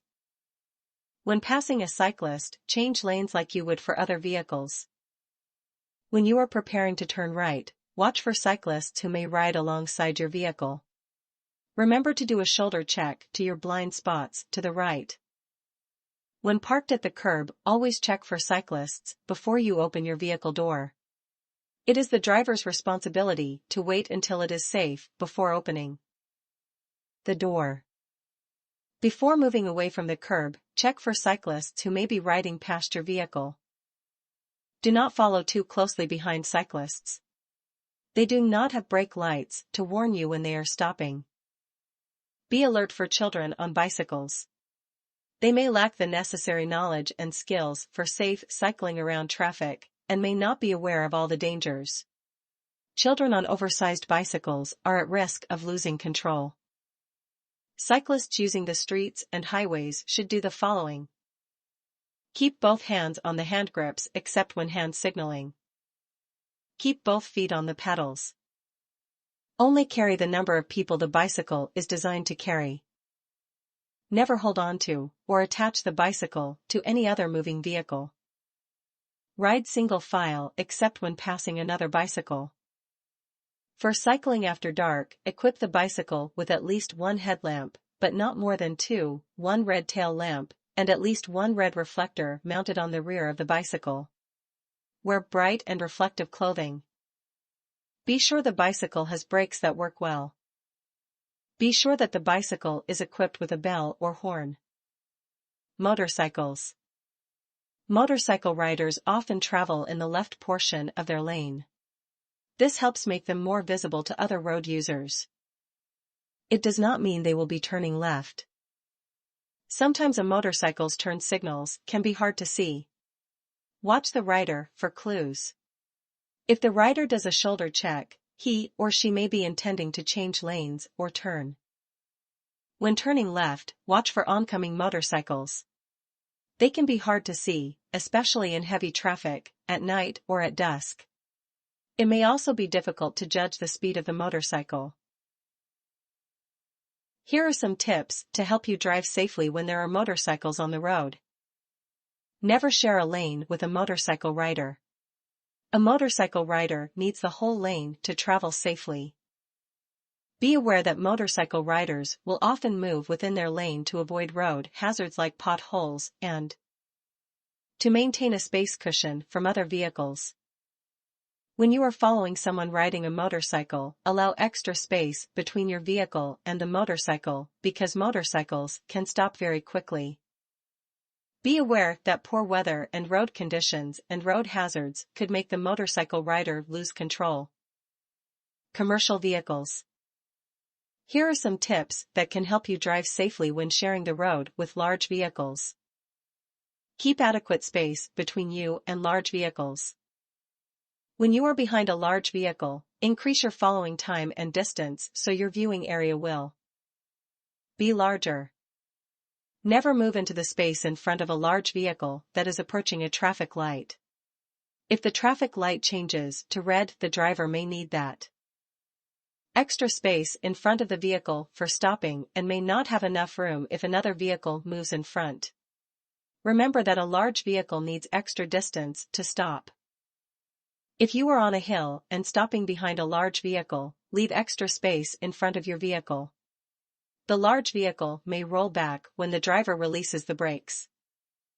Large vehicles can spray debris, such as rocks, onto your windshield. Stay well back to avoid damage. Be cautious around a large vehicle that is backing. If you are too close behind, the driver may not be able to see you in the rearview mirrors. Large vehicles have blind spots. If you are driving behind a large vehicle and cannot see both of its side mirrors, you are too close. If you can see the driver in the side mirror, then the driver can see you. You will need more time in the oncoming lane when passing a large vehicle. Do not pass unless you are sure that you have enough time and distance to complete the pass safely. Some large vehicles are long and may pull more than one trailer. Heavy commercial vehicles will require more distance to slow or stop. After passing one, leave extra room before you return to your lane in front of it. This also applies to changing lanes in front of one. Heavy commercial vehicles require extra room to turn. When a large vehicle is turning to the right, stay well back and do not drive in the space on the right of the large vehicle. Your vehicle could be squeezed between the large vehicle and the curb or edge of the road. If you are on a road that a large vehicle is turning onto, be aware that the operator of the vehicle may need to drive across the center line, cut a corner, or use part of your lane to complete the turn. Stop back from the intersection to allow the operator the space to complete the turn. Large vehicles can create strong gusts of wind when passing, especially when there is a strong wind crossing the road. This may affect your ability to control your vehicle and maintain your lane position. Drivers need to use caution when approaching and passing oversized vehicle loads. Some oversized vehicle loads travel in a convoy with pilot vehicles to the front and rear of the convoy. Oversized vehicle loads often travel at a reduced speed. Drivers of oversized vehicle loads and convoys typically look for opportunities to allow traffic to pass. If traffic buildup behind the oversized vehicle load or convoy becomes heavy, the entire unit will typically move off the traveled portion of the roadway to allow traffic to pass safely. Drivers who wish to pass oversized vehicle loads or convoys should ensure it is safe to do so by making sure they have enough room to maneuver around the oversized vehicle load or convoy and that they have an adequate sightline to ensure there is no oncoming traffic. Log hauling vehicles. Log hauling vehicles are long and heavy when loaded. Never pass a log hauling truck that is turning left or right off the highway. The extension of the logs from the rear of the truck may be as long as 9 meters, 30 feet. When these trucks are turning, the logs can block all or some of the lanes of the highway. School buses. School buses are operated at 90 kilometers per hour or less. Students using a school bus can be at risk when getting on or off the bus. When school bus lights are flashing. On an undivided highway, not divided by a median, do the following. When you approach a school bus from either direction, from the front or the rear, and it has the alternating amber lights flashing, you must be ready to stop. This is a warning that the alternating red lights are going to begin flashing and the school bus is stopping to allow students to get on or off. If you pass a school bus that has its alternating amber lights flashing, pass with caution. When the school bus stops to let students on or off, its alternating red lights will begin flashing. You will also see a stop sign extended from the left side of the school bus. You must come to a full stop about 20 meters, about 4 to 5 car lengths, away from the school bus. This distance allows drivers of other vehicles behind you to see the flashing lights and students crossing the highway. You must remain stopped until the alternating flashing red lights are turned off and the stop sign on the driver's side is no longer extended. On a highway divided by a median, do the following. When you approach a school bus from the rear and its alternating amber lights are flashing, follow the same procedures as you would for a highway that is not divided by a median. When you approach a school bus from the front and the school bus has its alternating amber or red lights flashing, you may proceed with caution. Watch for pedestrians. Remember, this is only on a divided highway. These rules apply whenever and wherever the school bus lights are activated. Some municipalities have rules for school bus operation specific to their region. Snowplows. When clearing snow from the roads, snowplows may create a snow cloud that makes it difficult for drivers of other vehicles to see them. It may also be difficult to see past the snowplows for oncoming vehicles. Here are some safety tips when driving near a snowplow.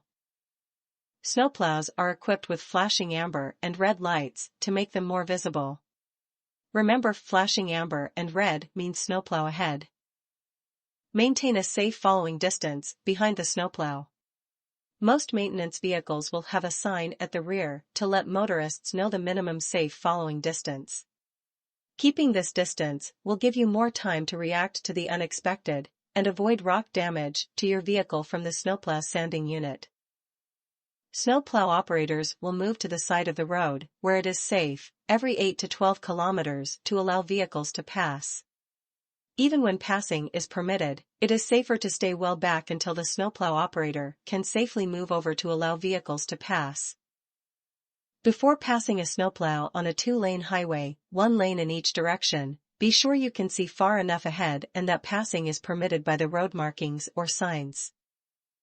When a snowplow is approaching from the opposite direction, look ahead in your lane carefully.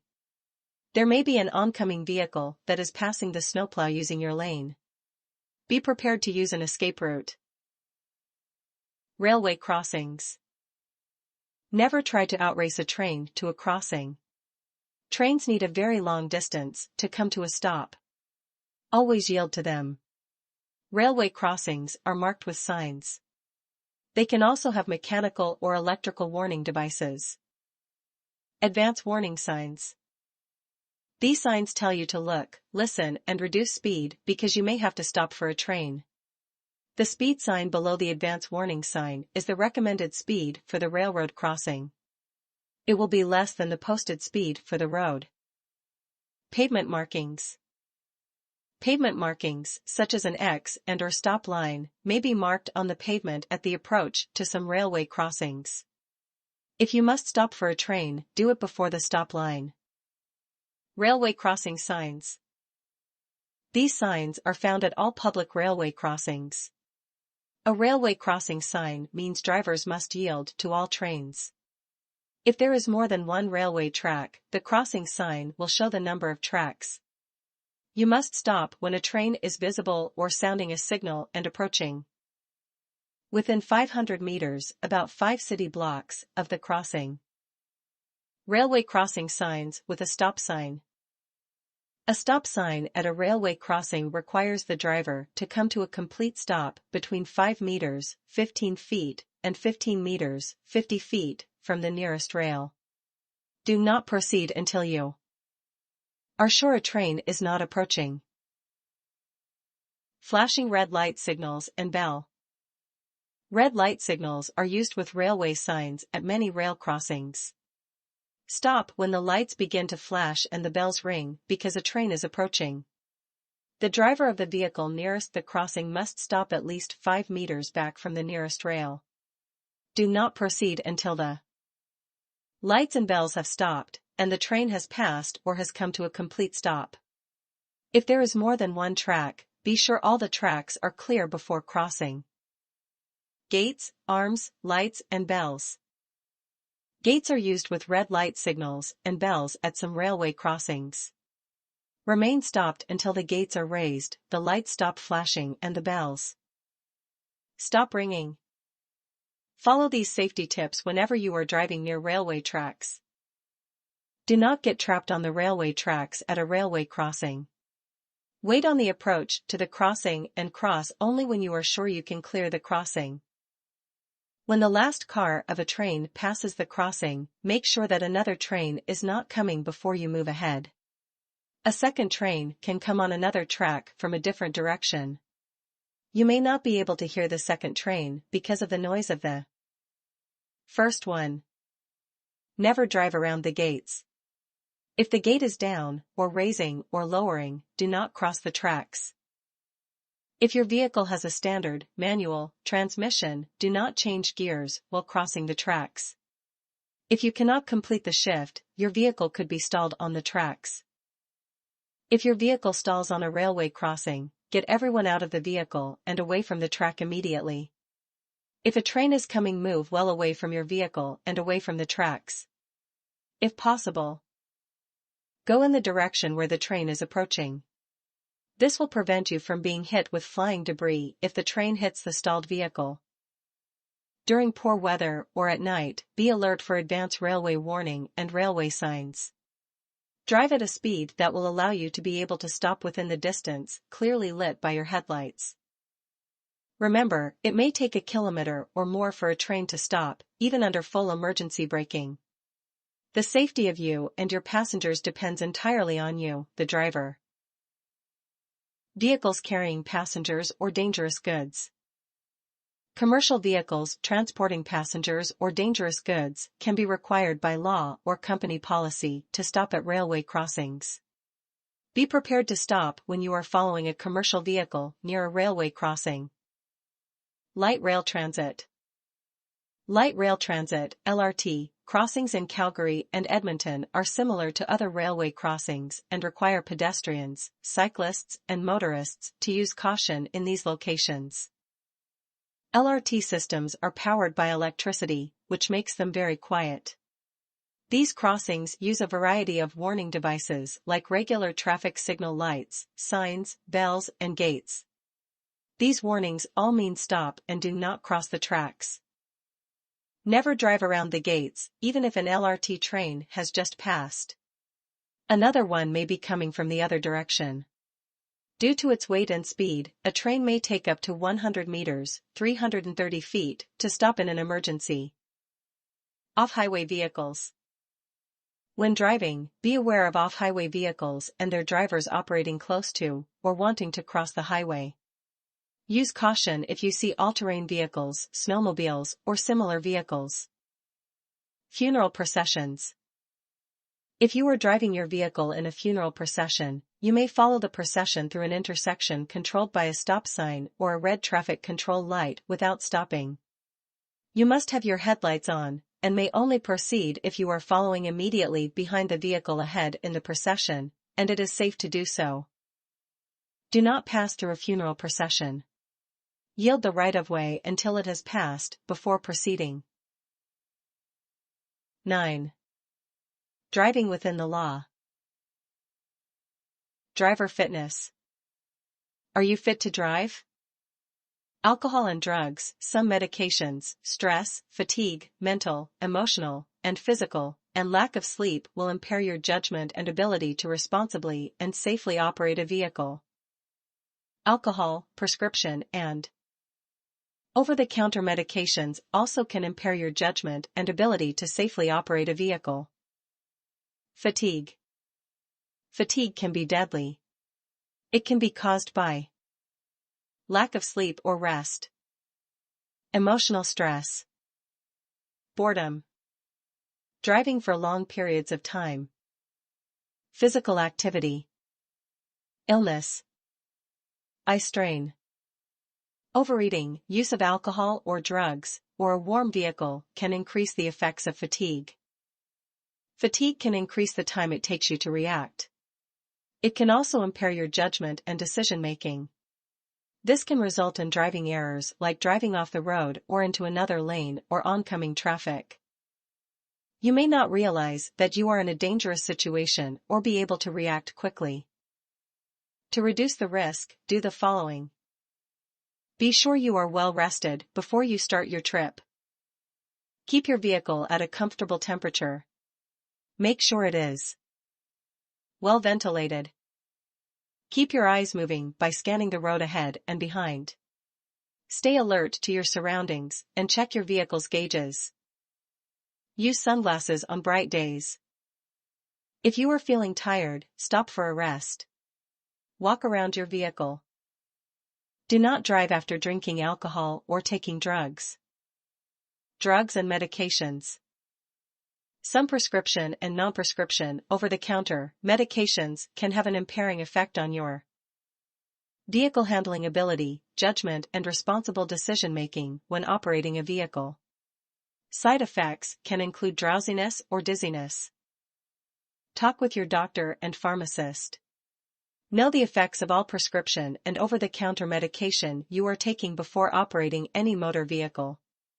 Know what the effects of alcohol or drugs will be if you combine them with your medication. Alcohol. Choosing to consume alcohol while operating a motor vehicle is a decision that carries a very high risk. Drinking alcohol before and while driving continues to be a major cause of traffic deaths and injuries in Alberta. On average, from 2012 to 2016, each year approximately 74 people died and another 1,099 were injured in collisions related to alcohol on Alberta highways. Illegal drugs or alcohol will impair your driving. Operating a vehicle safely and responsibly requires that you be alert. Impairment begins with the first drink or drug use. It is important that all drivers understand the risks of drinking or drug use and driving, and realize that there are risks, laws, and penalties involved with this choice. You may face heavy fines, a criminal record, time in jail, the loss of your driver's license privileges, increased vehicle insurance premiums, damage to property, serious injury or death, loss of employment if driving is required as part of the job, driving responsibly, demerit points and consequences. Demerit points are recorded against your driving record when you are convicted of an offense. You are convicted of an offense when you pay the fine assessed on your ticket voluntarily, appear in court and are found guilty, fail to appear in court and are convicted, guilty, in absence. Convictions and times when your driver's license privileges have been suspended remain on your driving record for 10 years and will appear on your driver's abstract. Fully licensed drivers. If you have accumulated 8 to 14 demerit points within a 2-year period, you will receive a letter notifying you of your demerit point standing. If you have accumulated 15 or more demerit points within a 2-year period, your driver's license privileges will be automatically suspended for a period of time. When the time of your suspension has been served, your driver's license privileges will be reinstated with 7 demerit points remaining on your driver's license record. These points remain on your driver record for a period of 2 years from the reinstated date on the letter. Graduated Driver License, GDL, drivers. If you have accumulated 4 to 7 demerit points within 2 years, you will receive a letter notifying you of your demerit point standing. If you have accumulated 8 or more demerit points within a 2-year period, your driver's license privileges will be automatically suspended for a period of time. When the time of your suspension has been served, your driver's license privileges will be reinstated with 3 demerit points remaining on your driver's license record. These points will stay on your driver record for a period of 2 years from the assessed date. Demerit point penalties for fully licensed and GDL drivers. Points. Offense. 7 points. Failing to remain at the scene of a collision. 6 points. Careless driving. Failing to stop for a school bus racing. Speeding, exceeding limit by at least 51 km per hour. 5 points. Failing to stop at a railway crossing, school bus, or a vehicle carrying explosives, gas, or flammable liquids.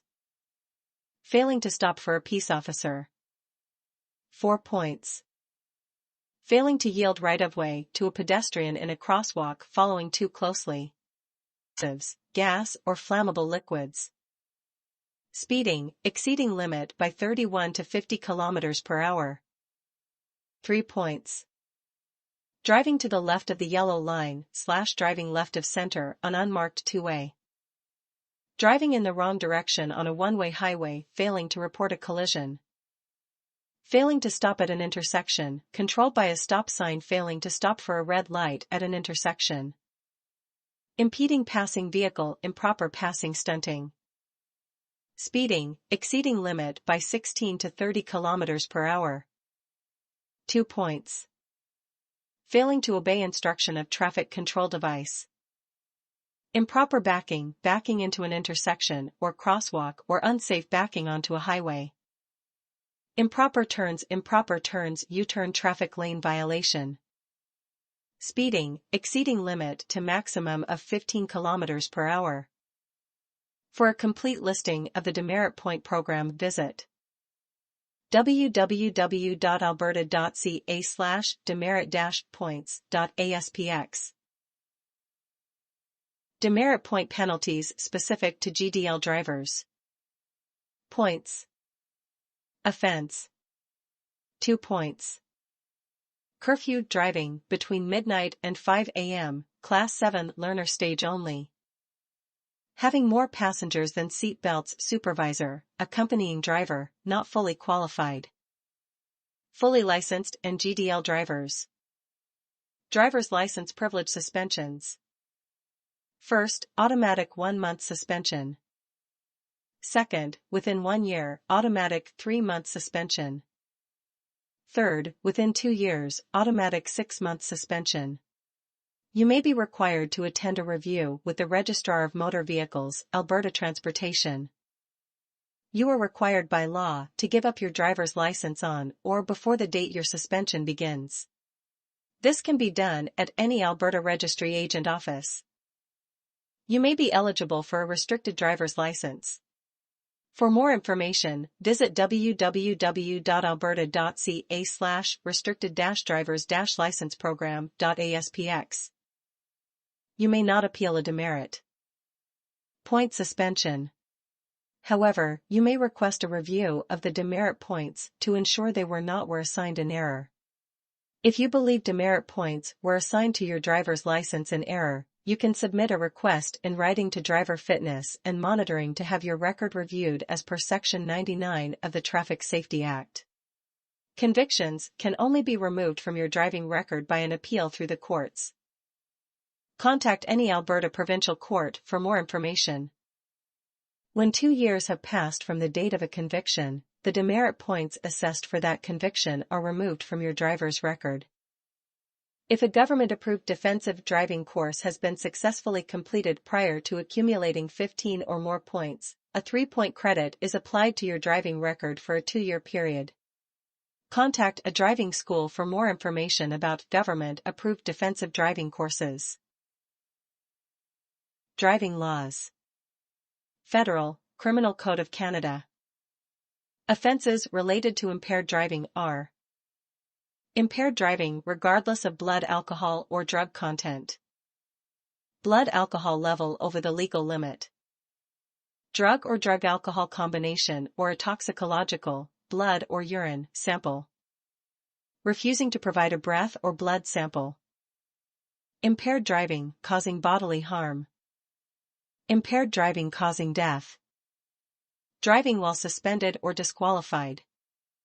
If you were found guilty under the Criminal Code of Canada of driving while impaired, and you have been found guilty under the various subsections of Section 320 of the Criminal Code of Canada, you will be disqualified from driving and your license will be suspended for 1 year from the date of the finding of the guilt. A prior offense in the last 10 years, you will be disqualified from holding a driver's license for 3 years from the date of the conviction.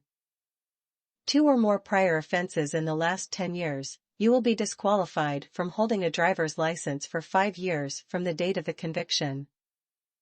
If a death or injury occurs as a result of an impaired offense, the minimum license suspension is 5 years even for a first offender.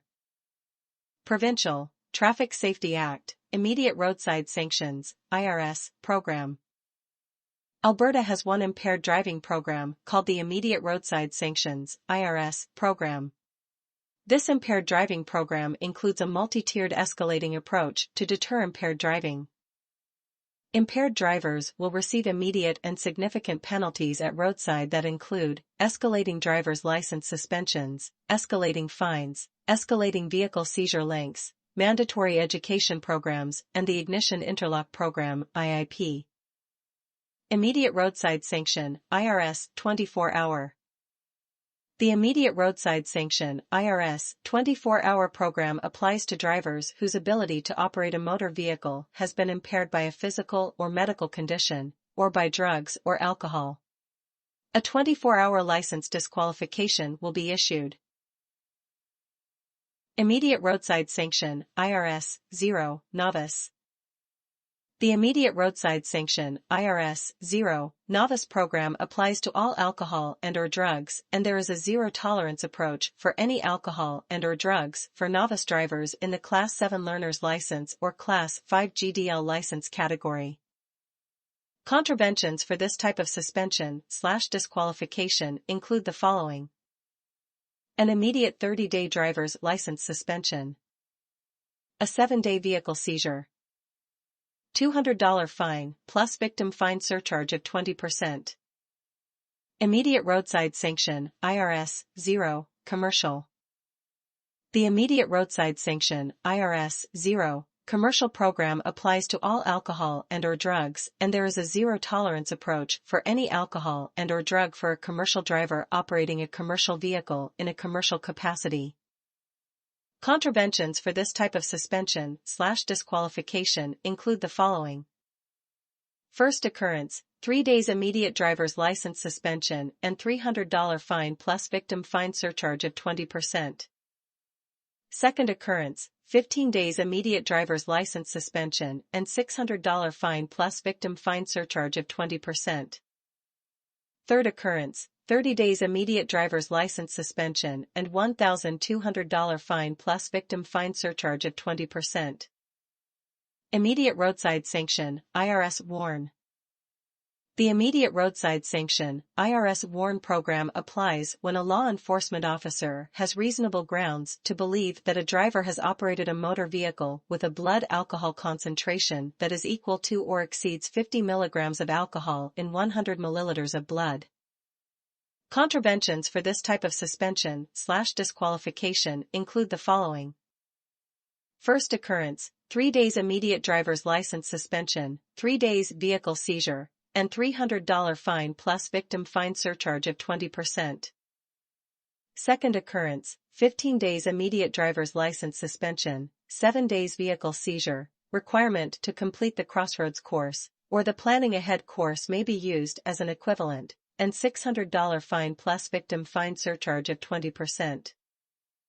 Third occurrence, 30 days immediate driver's license suspension, 7 days vehicle seizure, requirement to complete the impact program, and $1,200 fine plus victim fine surcharge of 20%.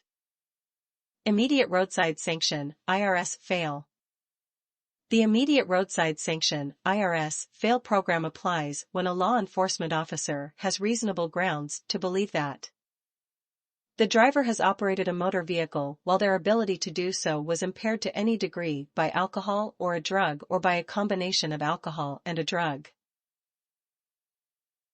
Within 2 hours after ceasing to operate a motor vehicle, the driver had a blood alcohol concentration that was equal to or exceeds 80 mg of alcohol in 100 ml of blood. Within 2 hours after ceasing to operate a motor vehicle, the driver had a blood drug concentration that is equal to or exceeds any blood drug concentration for the drug that is prescribed by regulation under the Criminal Code, Canada. Within 2 hours, after ceasing to operate a motor vehicle, the driver had a blood alcohol concentration and a blood drug concentration that is equal to or exceeds the blood alcohol concentration and the blood drug concentration for the drug that is prescribed by regulation under the Criminal Code, Canada, for instances where alcohol and that drug are combined. Knowing a demand had been made, the driver failed or refused, without a reasonable excuse, to comply with a demand made under the Criminal Code, Canada. Contraventions for this type of suspension/disqualification include the following. First occurrence. The administrative penalties are imposed with or without a criminal charge. A criminal conviction will result in additional penalties. Two-stage, fixed-term suspension consisting of 2 distinct parts. 90 days where the suspended driver is unable to drive under any circumstances, and further 12-month driver's license suspension. During this further 12-month suspension period, the driver may participate in Alberta's IRS fail ignition interlock program and during that term, operate a vehicle equipped with an interlock device. If they choose not to participate in the ignition interlock program, the driver will remain suspended and cannot legally drive. Completion of the planning ahead course. If the driver does not complete this requirement within the above suspension period, they will receive a new administrative suspension for non-compliance and remain suspended until the remedial education course is completed. 30-day vehicle seizure. $1,000 fine plus victim fine surcharge of 20%. Second occurrence. The administrative penalties are imposed with or without a criminal charge. A criminal conviction will result in additional penalties. Two-stage, fixed-term suspension consisting of 2 distinct parts. 90 days where the suspended driver is unable to drive under any circumstances, and Further 36-month driver's license suspension. During this further 36-month suspension period, the driver may participate in Alberta's IRS fail ignition interlock program and during that term, operate a vehicle equipped with an interlock device. If they choose not to participate in the ignition interlock program, the driver will remain suspended and cannot legally drive. Completion of the impact program. If the driver does not complete this requirement within the above suspension period, they will receive a new administrative suspension for non-compliance and remain suspended until the remedial education course is completed. 30-day vehicle seizure. $2,000 fine plus victim fine surcharge of 20%. Third, and subsequent, occurrence. The administrative penalties are imposed with or without a criminal charge. A criminal conviction will result in additional penalties. Two-stage, fixed-term suspension, consisting of two distinct parts. 90 days, where the suspended driver is unable to drive under any circumstances, and further lifetime driver's license suspension. During this further lifetime suspension period, the driver may participate in Alberta's IRS fail ignition interlock program and during that term operate a vehicle equipped with an interlock device. If they choose not to participate in the ignition interlock program, the driver will remain suspended and cannot legally drive. Provided the driver meets the eligibility criteria, a driver can apply for driver's license reinstatement and removal of the interlock requirement after 10 years. An application does not guarantee a removal of the lifetime suspension. 30-day vehicle seizure. $2,000 fine plus victim fine surcharge of 20%. Driver's license suspensions and disqualifications. In addition to any penalties under the Criminal Code of Canada, the province of Alberta will suspend your driver's license privileges and impose conditions you must meet to have your driving privileges reinstated. The province of Alberta suspension is served at the same time as a court-ordered driving prohibition. Driving while your driver's license privileges are suspended or disqualified. If you operate a motor vehicle while your driver's license driving privileges are suspended or disqualified, you can face time in jail, fines, or both. In addition, if you are currently serving a suspension, you will face another suspension. The vehicle you are driving will be seized and impounded for 30 days, regardless of who is the registered owner. All towing charges and impound fees will be charged to the registered owner of the vehicle. Your driver's license driving privileges can be suspended or disqualified. If you receive a driver's license suspension or disqualification, you will receive notification by a registered letter to the last recorded address on your driver's license record from Driver Fitness and Monitoring, indicating the reasons for your suspension or disqualification. If your driver's license driving privileges are suspended or disqualified, your notice of suspension letter will identify the length of your suspension or disqualification and the conditions that you must meet to have your driving privileges reinstated. When you have met the conditions of your suspension or disqualification, you will receive another letter from Driver Fitness and Monitoring, indicating that your suspension or disqualification has been removed and the date you are eligible to operate a motor vehicle. Reinstatement of your driver's license privileges as a result of an alcohol, drug or drug-alcohol-related offense. When you are convicted of an alcohol, drug, or alcohol-drug-related offense, your driver's license privileges suspension takes effect at that time. A notice of suspension will be sent to you by mail to the last recorded address on your driver's license. Make sure your driver's license has your current address. Suspensions remain in effect until all the conditions on the notice of suspension are met. This includes drivers who have left the province. Read your notice carefully to ensure you have met the conditions of your suspension. If you have not met the conditions of your suspension, your driving privileges may not be reinstated. The notice of suspension will include all the conditions that must be met prior to reinstatement of your driving privileges. For an alcohol, drug, or alcohol-drug-related driving charge, some of the conditions that you may have to meet are: attend a one-day driver program, Attend a weekend driver program. Participation in Alberta's Ignition Interlock Program (IIP). You will also be required to pay the reinstatement fee and take a road test. After your suspension period is over, you must go to an Alberta Registry Agent office and provide proof that you have met your reinstatement requirements. The registry agent will then be able to issue you a driver's license. A written notice that says your driving privileges have been reinstated will be mailed to you. If your driver's license expires during the suspension period, it cannot be renewed until all the conditions for reinstatement have been met. Ignition Interlock Program. What is the Ignition Interlock Program? Alberta's Ignition Interlock Program (IIP) is designed to help individuals separate high-risk behaviors of driving while impaired, used as an educational tool to prevent recidivism and prevent high-risk drivers from operating their motor vehicle while impaired. Alberta's IIP allows drivers to remain mobile so they can access support and treatment, maintain employment, and care for family members while still ensuring public safety through effective monitoring and restricted driving privileges. The IIP involves the installation of an interlock device in a vehicle which will measure the breath alcohol concentration level of the driver and will lock the vehicle ignition. Vehicle will be unable to be started or driven if a breath alcohol concentration reading is above the specified threshold level. Alberta's IIP includes 3 different participation streams.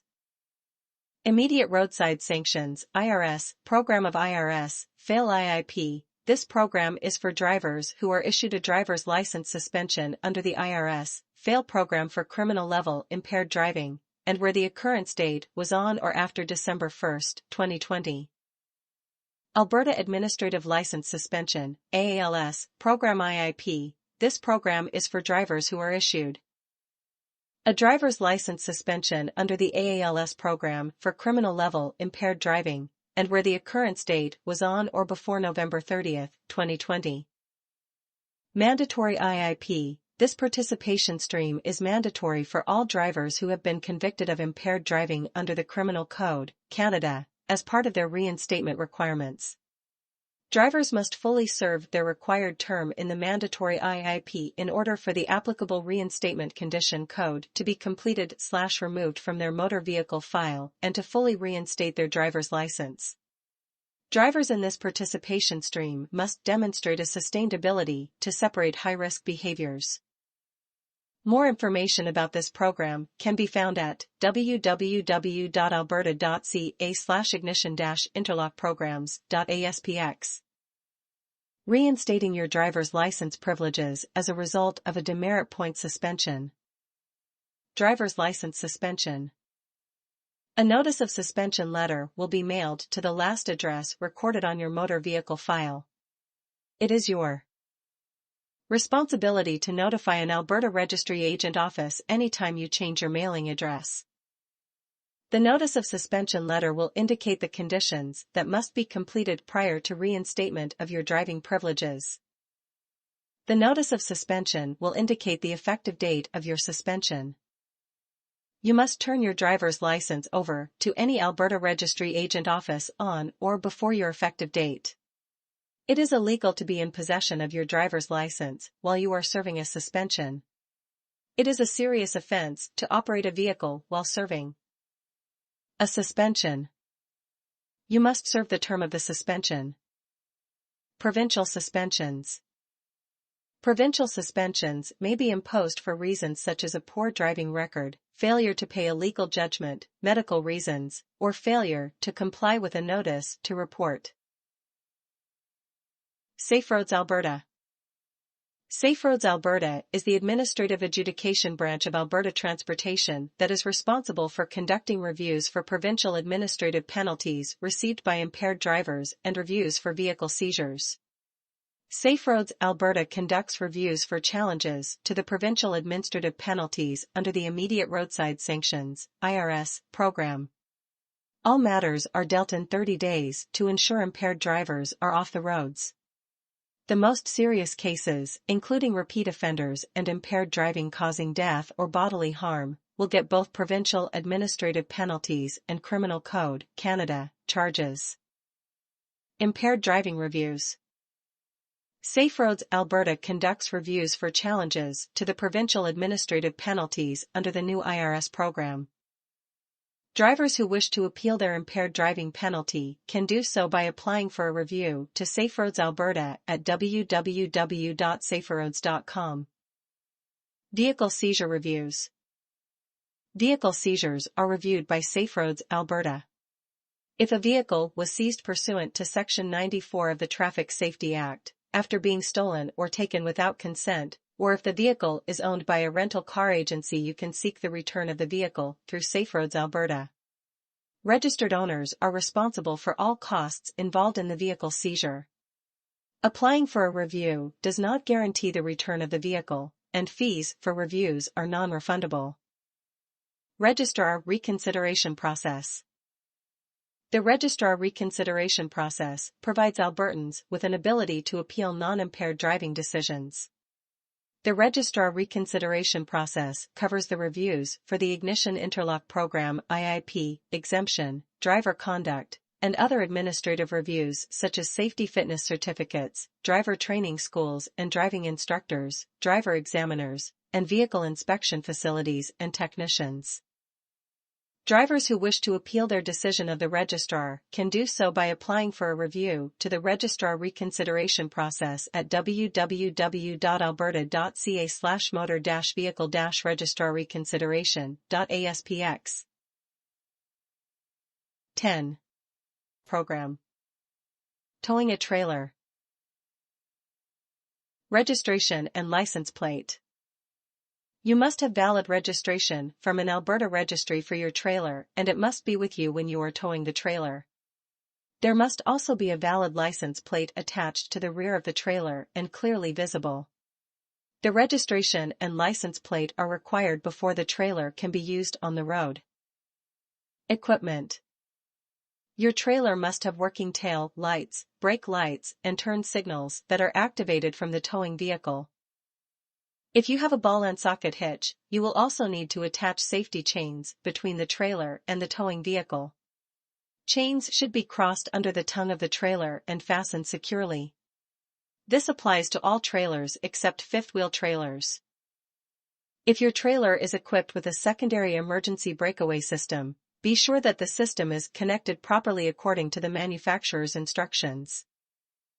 Adjust your vehicle's mirrors so you can see the traffic clearly that is approaching from behind. You must use extension mirrors if the trailer is wider than the vehicle that is towing the trailer. Brakes are required on a trailer if they are needed to control the safe movement of the trailer. However, the following trailers do not require brakes. Trailers with a gross weight of 910 kilograms, 2,000 pounds, or less, or trailers with a gross weight that is less than half the unloaded weight of the vehicle that is doing the towing. Towing a trailer. Allow more time and distance than you would without a trailer between oncoming vehicles and your own before you enter into traffic. It will take you longer to reach the speed of the traffic flow because of the extra weight of the trailer. As well, you need more space to accommodate the added length of the trailer. It will take you longer to stop. Increase the following distance between you and the vehicle ahead. If you are driving on a multi-lane highway, remember that slower-moving vehicles should travel in the right lane. Plan your driving.